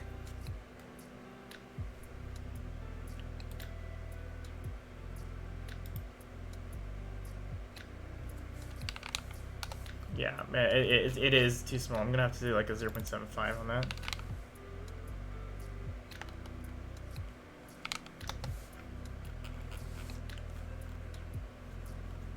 Or maybe even a 1. I think I'm more comfortable with a 1 in this scenario. Yeah. Even if it makes it a little bit smaller, if I can just get it print right the first time, then it'll save me a lot of effort. And if it's too big, I can always correct it back.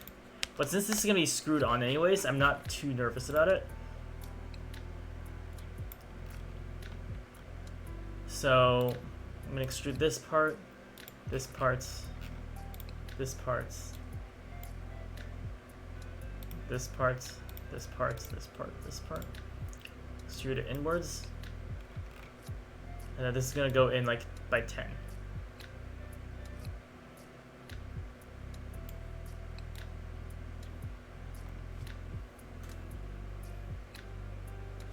Basically that.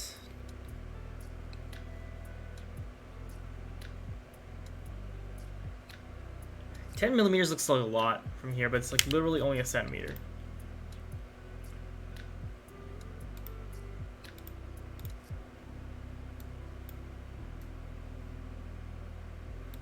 Okay, yeah, this is gonna be screwed in to the back plate, so it doesn't really matter. So I can go ahead and delete the sketch now. And then on the back part of this, which is where the fun part begins, is where the actual connections are made. Literally a centimeter. Yeah, literally a centimeter.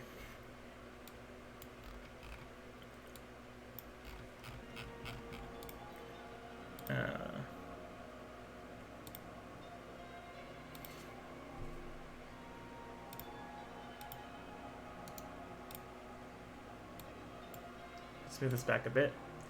All right, now I'm going to create an offset plane here.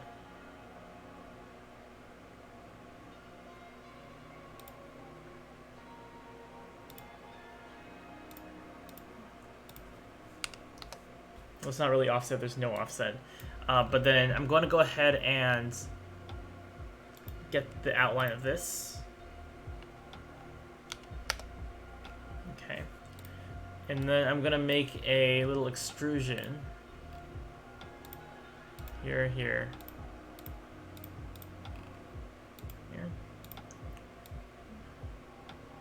It'd be like a 2.5 wall.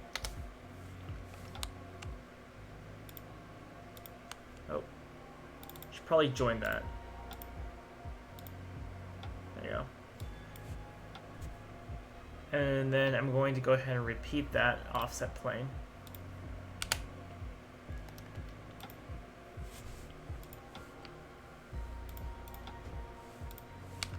And this time I'm going to go ahead and that. And then for each of these holes, I'm going to put a circular hole of size 2.5 millimeters.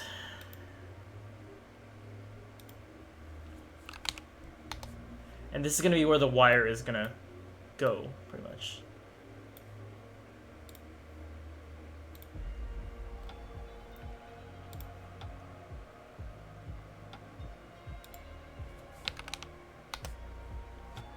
I think for the smaller ones, it could be like 1 point, or just 2 millimeters.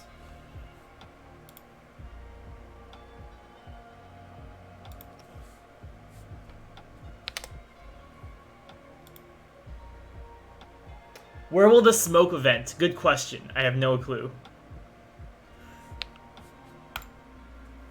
Magic smoke.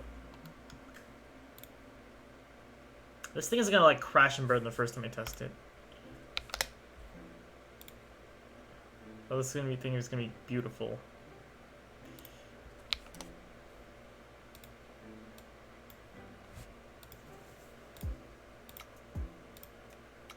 Okay, so I'm gonna wire the wires through these holes and then like solder or something to it. Okay, and I'm gonna chamfer like all these edges.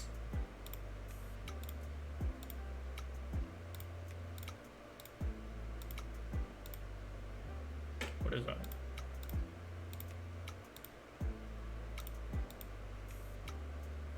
No, not this. Don't chamfer the face.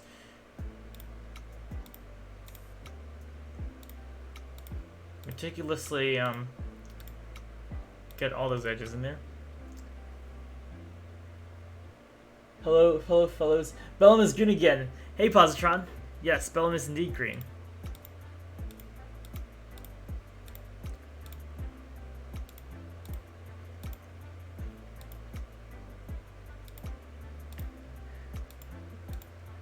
Yes, pretend that you're pretend that you're a Lokalafafa stream viewer day is over.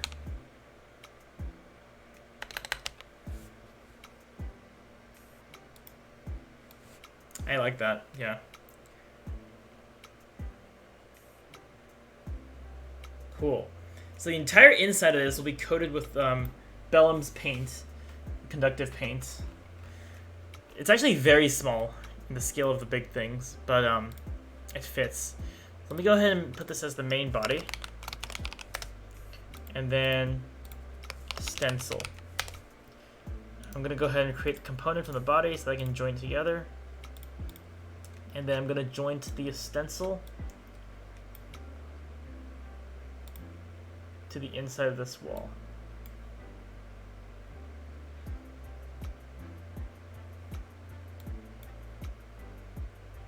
There's no back half, so I can't actually select this. Cancel this. Let me just go ahead and join this front part to this back part. And that was the wrong direction.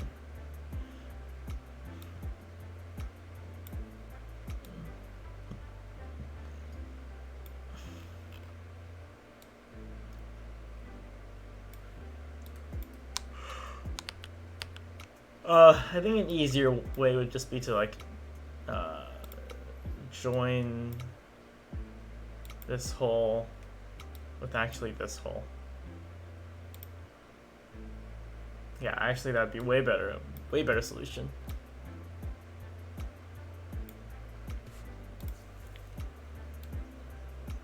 Okay.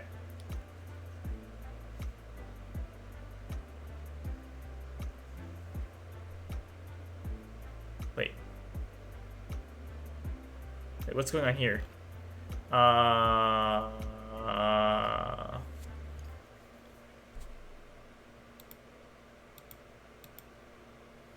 Why is this like an... Hold on. Why is this not extruded outwards?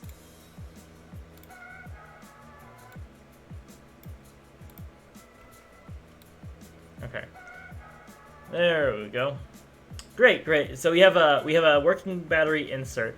Now you just need to make the protection cover for it.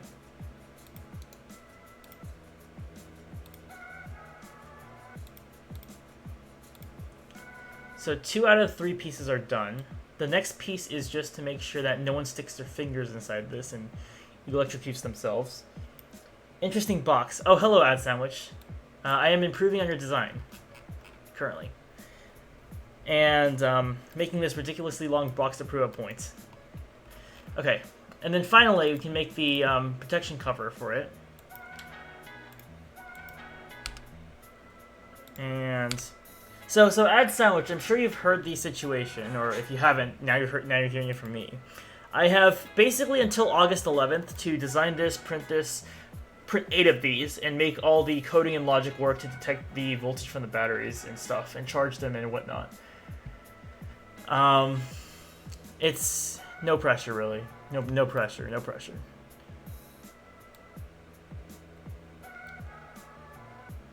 Okay, yeah, this piece is gonna be fine. So I literally just need to extrude this outwards.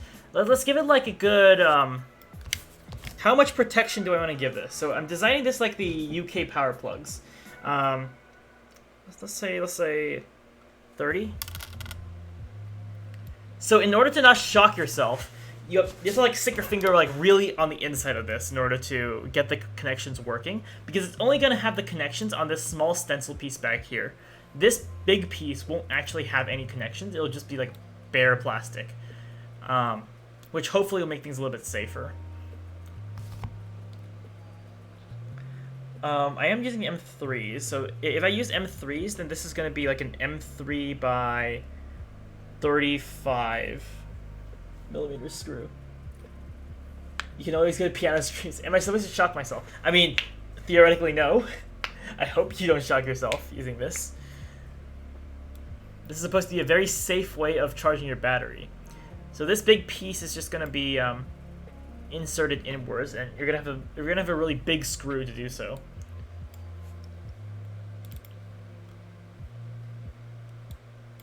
Yeah, because of the big screw, I'm gonna go ahead and I'm gonna do a fake countersunk screw here. So for M3 screw, the outer ring is about 6 millimeters. So I'm gonna go ahead and I think 30 is a good amount, even though it'll make this thing incredibly long, already longer than it already is. Each battery module itself is like 264 millimeters. Almost 20 centimeters long. Touching a single plate can show you, touching the 2 plates can show you, shorting the 2 plates is the only way to do that. Yeah, that's the goal for this anyway, is just to like make sure it's as protected as possible. What if I'm looking at, that's a big tongue? That's what she said. Okay, alright. You notice you're taking this stream in the wrong direction now. Wrong direction. Go back a bit.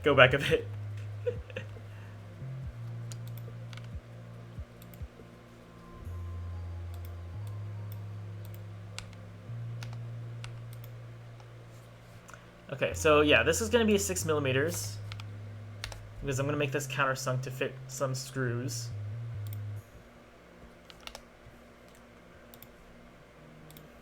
So I'm literally just going to spend the next 2 weeks CADing and printing these out, just to like,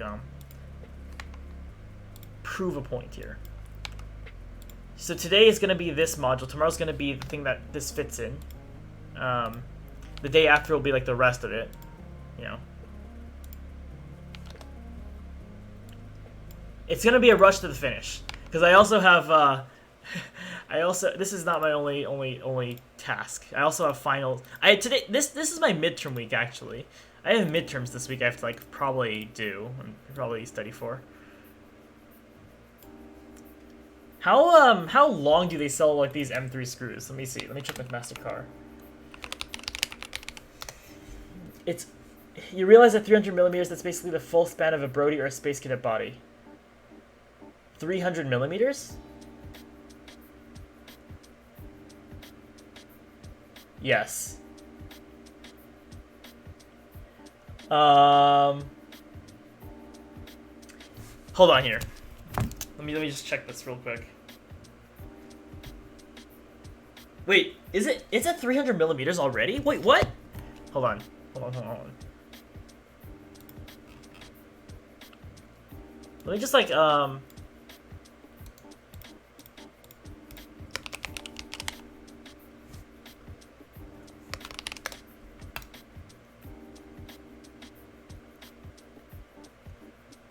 completely forgot about the fact that this actually needs to be on a drone. Give me a second.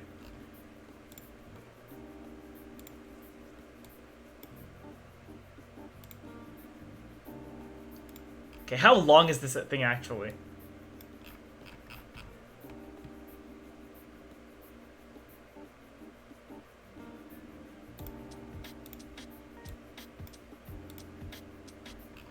$250 millimeters. Oh my goodness.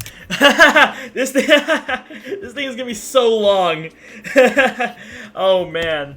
Hold on, let me see what Space Cadet is.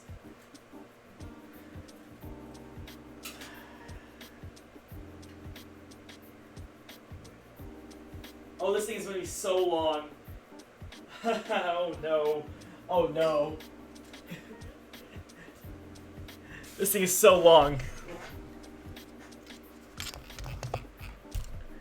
Is there any way for me to cut down the size? I mean, like, I can reduce this middle piece. If I'm careful enough, I can. Let me go ahead and do that because everything is like referenced to that point. I think a lot of things are referenced to that point.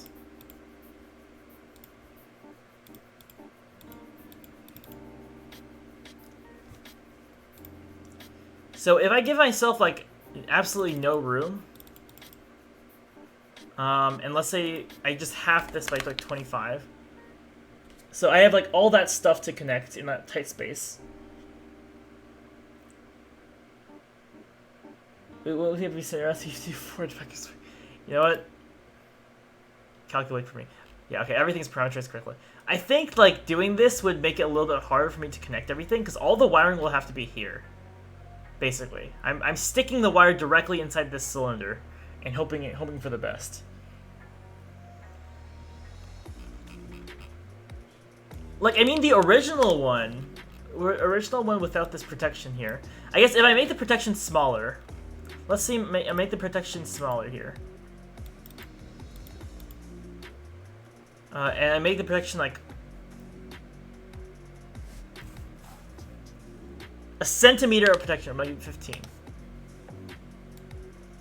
Okay, so I've just like chopped off a good chunk of the space I originally have. 210, 212. Okay, that's a little better because I still need to put this the head on it. I think it's okay now, but I'm just gonna have like a lot of issues connecting the actual thing, and stuffing it inside this little box. Let me compare it with the original battery chamber. We'll deal with the power issues when we get there.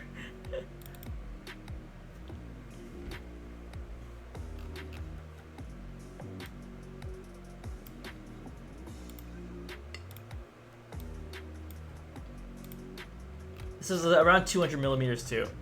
So, okay. I have room to work with. I have space to work with. Nice Lego set. Thank you. Thank you. Extra crazy. Thank you. I still have to put like holes here in order to account for like the hook that's gonna be keeping this thing in place.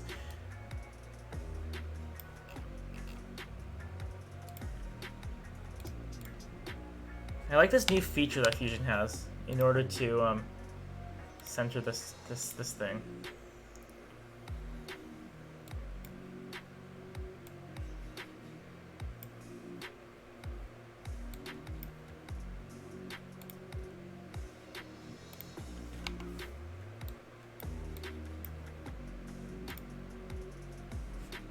Okay, how do I want this? Do I just want a circle?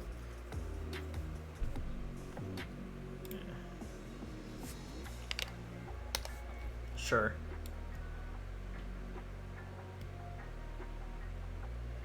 I love my circles. You can heavily reduce the complications of the design if you make a squeeze release from the cap. I thought about it after I left the project.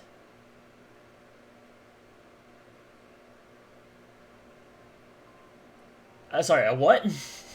I'm trying to process what you just said, but what did you say? What did you say?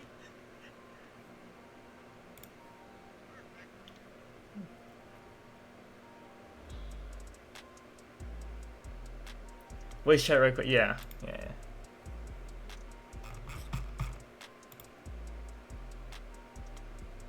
Where are you?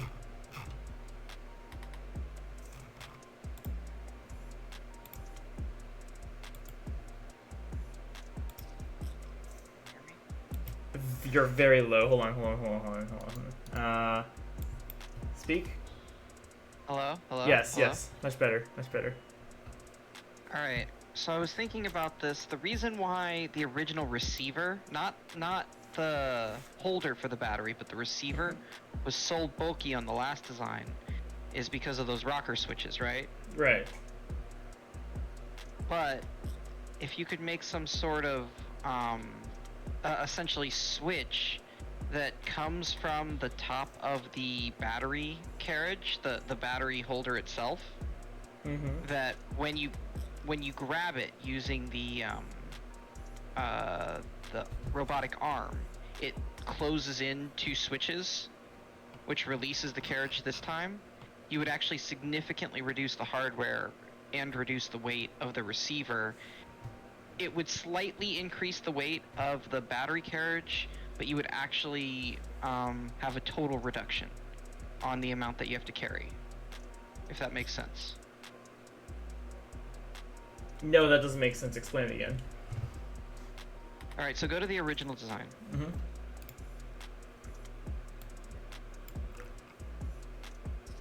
Alright. So, there should be a battery receiver. Yeah, where is as it? one of these parts. I know I designed this in a way that makes your computer scream. I have no idea where it is. It's somewhere. Well, there is one somewhere. But anyway, it's huge. It really is. And what I was trying to do originally, yeah, it's integrated with the drone. Of course it is. That one is. There's also a single body somewhere, but anyway, if you spin it around, raise up that drone body a little bit, just raise up the whole thing so we can inspect it. Why am I in sketch mode? You just wanted to draw on that drone. Alright, so now we can see that the original, like, the main weight of this thing was not the receiver. The receiver was actually really simple and easy. The main weight was this thing, that receiver carriage. It's heavy, it's complicated, and the design is hard to reduce because of those two rocker switches. You have to have enough, basically, fortification near the rocker switches so that they didn't waver too much. Right. Now, what if you almost invert the design? Basically, this becomes just a skeleton frame. Very, very small. You could make it, instead of that hourglass shape, you could make it whatever, just like a straight frame, maybe even a U-bend. just something very simple, with 2 holes on the front, and basically latches on the battery carriage itself that are actuated by the gripper grabbing onto it. That could also change the design of your head so that it doesn't need to be like it is. I'm telling you this because if you're redesigning it already, redesigning it the way I'm telling you right now would heavily reduce the amount of weight on the drone. Like, I'm pretty sure if you did it right, you could reduce it by like 1/3 of the weight on the total system. So let me get this straight. You're saying basically, have the robotic arm clamp onto something that releases the battery from the carriage on the drone. Yeah, basically, and that's also how it pulls it out. Ah.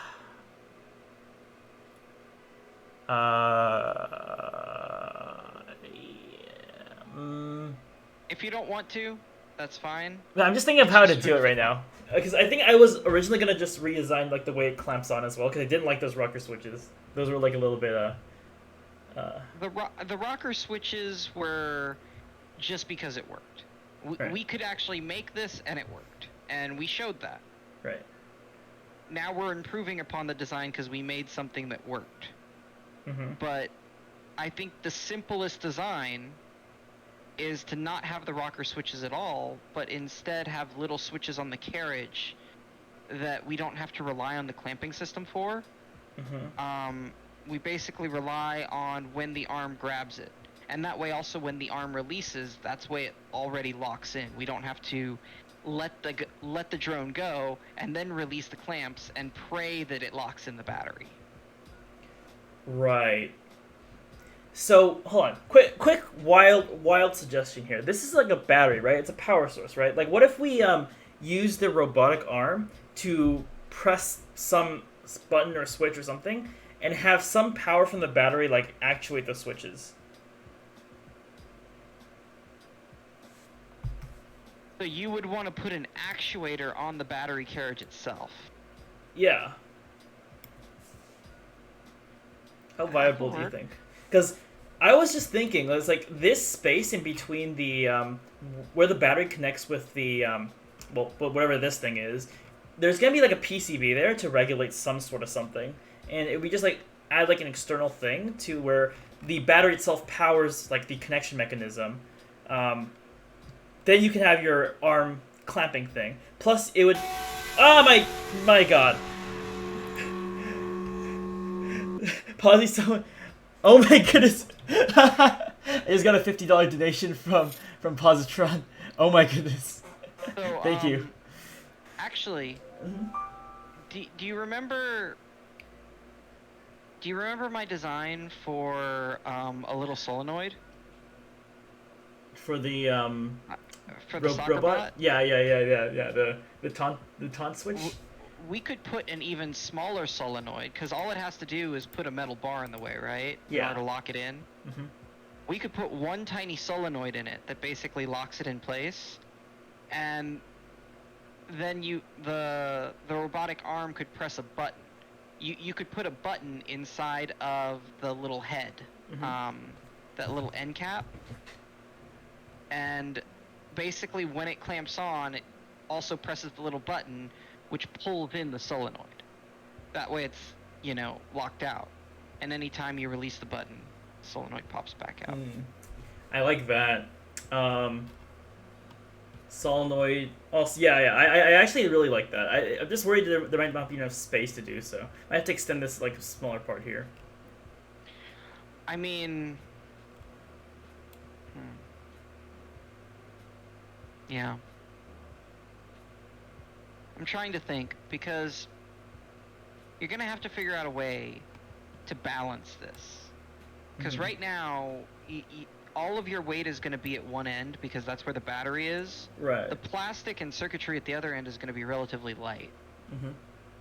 So you're gonna have to find a way to balance that weight. Otherwise, the quadcopter is always gonna sag on one side. It's gonna have to like overexert its engines on one end in order to compensate all the time. Or you can just like add an external thing on the side to place the solenoid and locking mechanisms at the batteries or at the entire module center of mass. That way the drone doesn't have to compensate by trying to lock it in place and have the battery like stacked to one side. Rather, it can just lock in place in the center of the mass, and then it'll have like even amount of weight on both sides, and the drone can like fly normally. I like that better. Yeah. Okay. So I think I'll just put an extension on the side with the solenoid on it and like put some circuitry to wire it all together. All right, I like that. Awesome. Now to find the battery center of mass.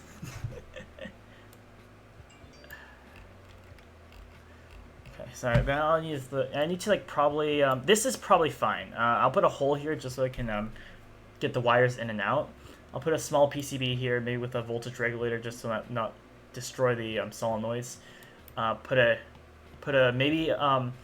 I've always wanted to try like maybe doing something like a capacitive touch switch, just so it saves on power and it's like more of a total connection break, and maybe just put that on the head and then wire it all together. I mean, you could always have you could always have some sort of lightly powered RFID at the end. Basically, you only activate the RFID antenna at the end of the claws of the robotic arm when you want it to release.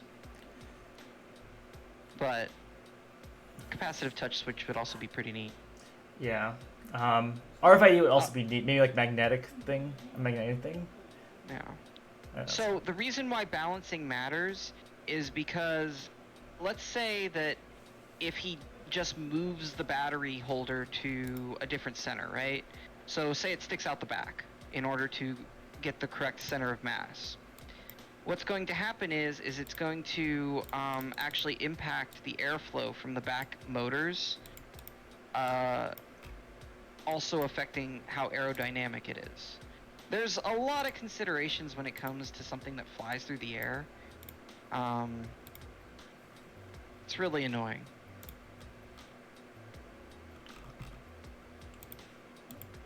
Also, there's just so much that the auto balancing features of the Pixhawk can do before it just like flips over.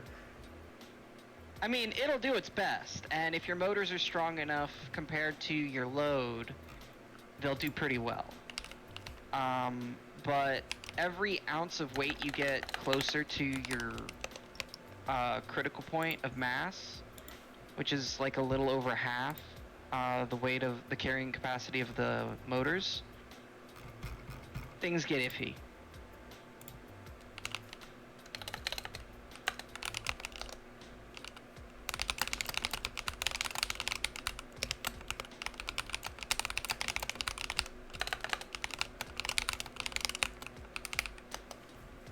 And they actually hear me. Yeah, they can actually hear you. Yeah, you're being heard. Oh, I was like, am I just talking to you? I'm okay with that. Yeah, no, yeah, they're supposed to hear you. I'm okay. Yeah. All right. Where's the mirror function? In about another month, I'll have completed the new big boy. Ooh.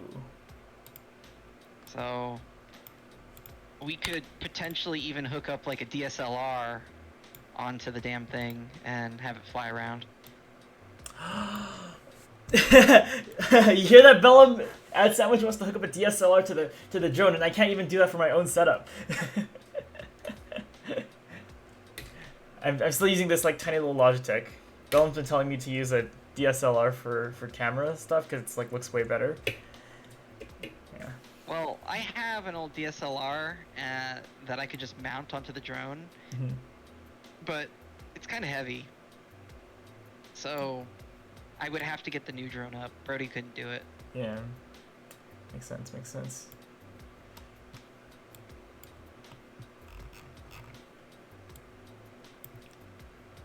So like the circuit in the solenoid circuit would just be basically a simple MOSFET switch, right?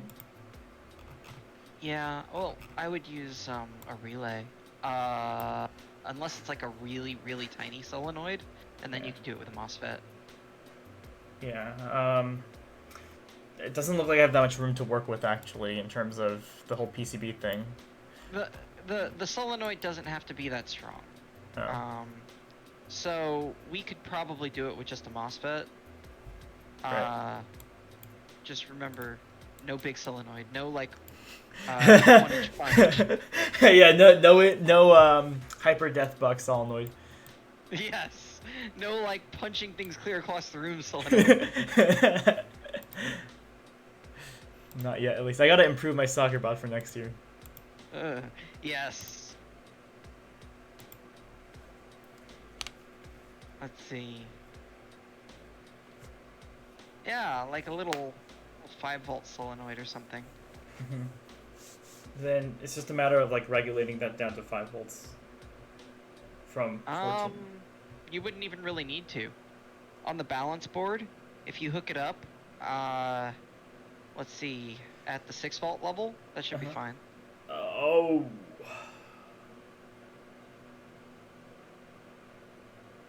So here's the thing about that. So I was planning on the balance board not well, or would you have the balance board on the battery itself? Well, that was the original design.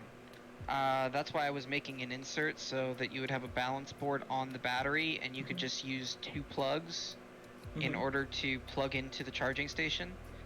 And then you wouldn't have to have a balance board per charger. Basically, it would be a smart battery that would balance itself as you charge it.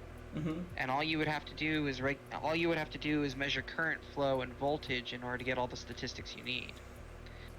That was my original design, but I see that you're going with trying to put 5 plugs coming out of the battery itself, which is fine. Yeah. I had thought about that. The problem is the tolerances get kind of harder when it comes to that many connections. And remember, we're moving this with a very inaccurate robotic arm. Yeah. We've simplified it down. I'm having this thing sit on like a rotating chamber, so that the robotic arm just has to like put the battery down on like a flat surface and slide it in, and then there's like guiding arms to point it towards the right direction. So basically, I'm forcing the robotic arm to put this into like a tiny cell. So it's going to be very accurate, more accurate than previously. So well, how accurate is it going into the robot? Because how does it connect to the robot itself? Well, like the drone. The drone. See, that's I haven't thought about that yet because this summer project I was just working on the other side of it, the ground station. That's 100% why the design was the way it was because you could use 2 power connections, and the power connections could connect to the drone or it could connect to the charging port. It didn't care. Right. That was why I made things the way I did before. Because if you followed through with my previous design, it would all work. It's not very efficient, it's not very slick, but it works. However, it's annoying to assemble, and obviously there's lots of moving parts. So I see what you're trying to do, but the problem is now you're going to have to figure out a separate contact point to transfer 2-pin power to the drone correctly.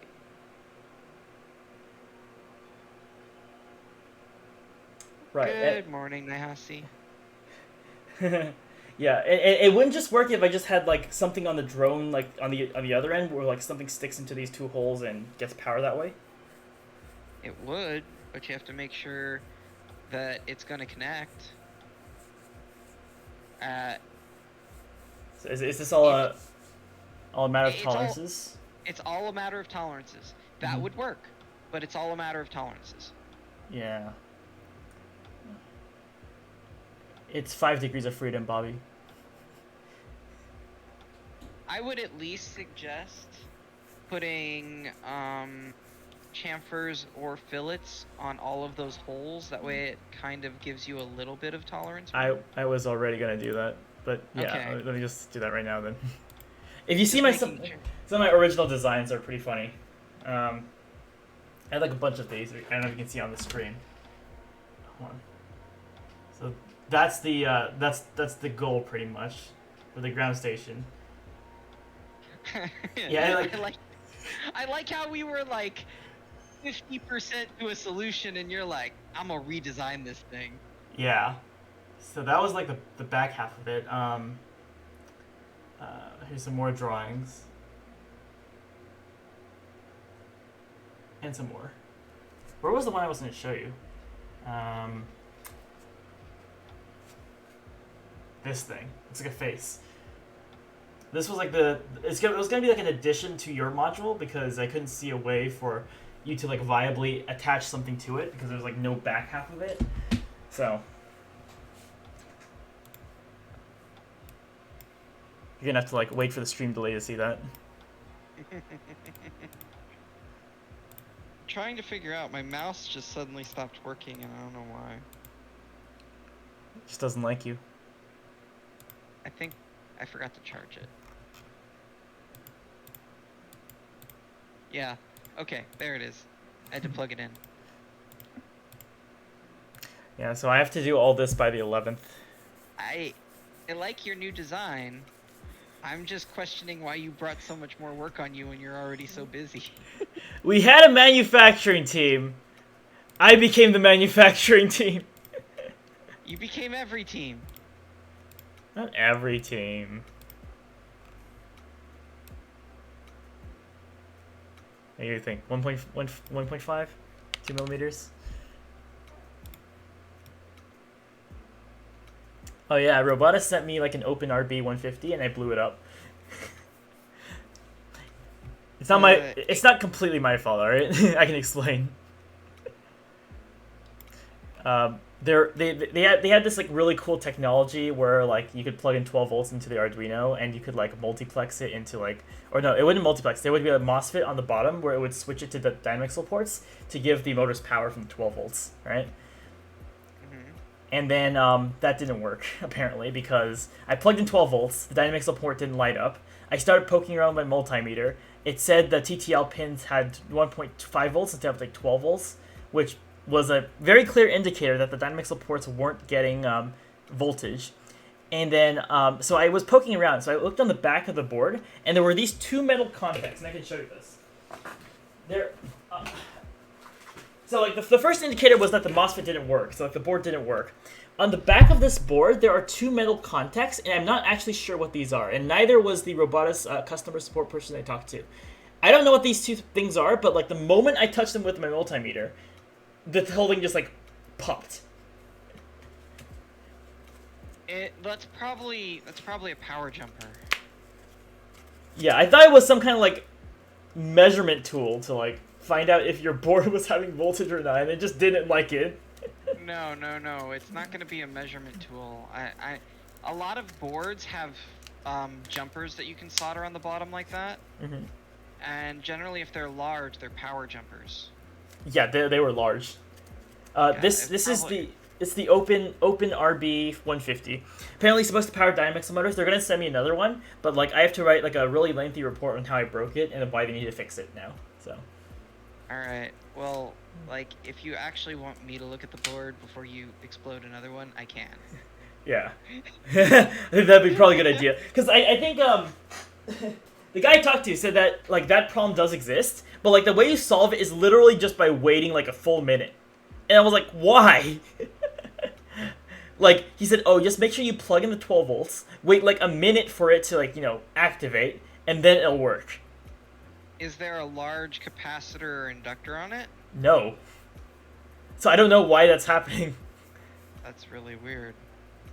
Because a large capacitor or a power inductor would make sense for that. Yeah. A power inductor is like a little square box. Yeah, it's not in there. Yeah, it's not open hardware. Like, if it was open hardware, then I would have already taken a look at it, like the schematic and everything. Open hardware in terms of Robotis is a really questionable thing, because it can say open hardware, but that just means it has to publish the specifications, not the actual assembly of the board, if that means anything. All they have to do is publish the specification, and that's it. And if it's a prototype board, they don't even have to do that. Because if this guy is one of the first people testing the dang thing, they don't have to publish anything. Oh yeah, I immediately blew it up.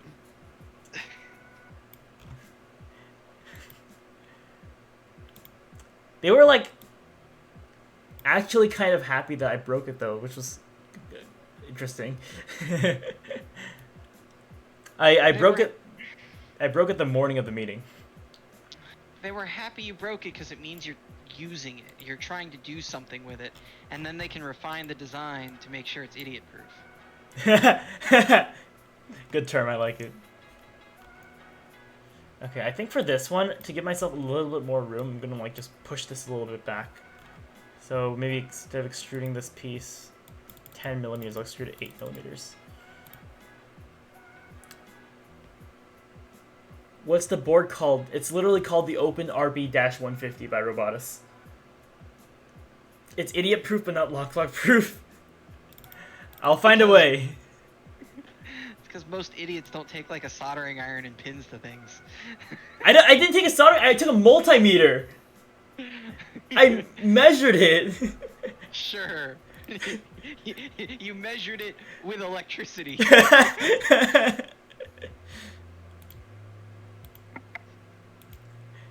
If there is a will, there's a way to break a board. What does this extrusion do actually? What? Alright, oh, it's 11:30. I should probably like. I have like an assignment due tomorrow for Unity. Like my supervisor's reviewing my work, so I should probably finish that. I have to do code review tomorrow. Code review. I decided to re-engineer entirely one of their scripts at work, and like they were like, "Why did you do this?" And they're like, "Wow, this works so much better." And then they were like beating me up for like half a day on comments. I didn't know there was a company policy on white space. Jesus fucking Christ. This sounds horrible. Alright, I'm gonna end it here. I have to like start working on my Unity thing. Alright, that's it for stream. I'll see you guys later. I found the Robotis GitHub on this board, by the way. Yeah, the source code is like semi-open source.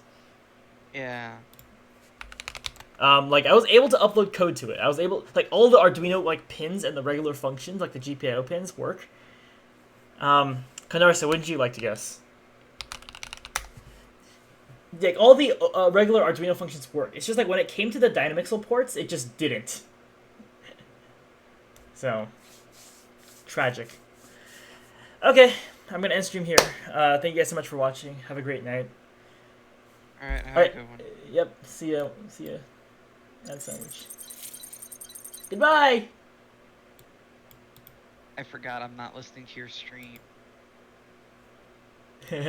Yes.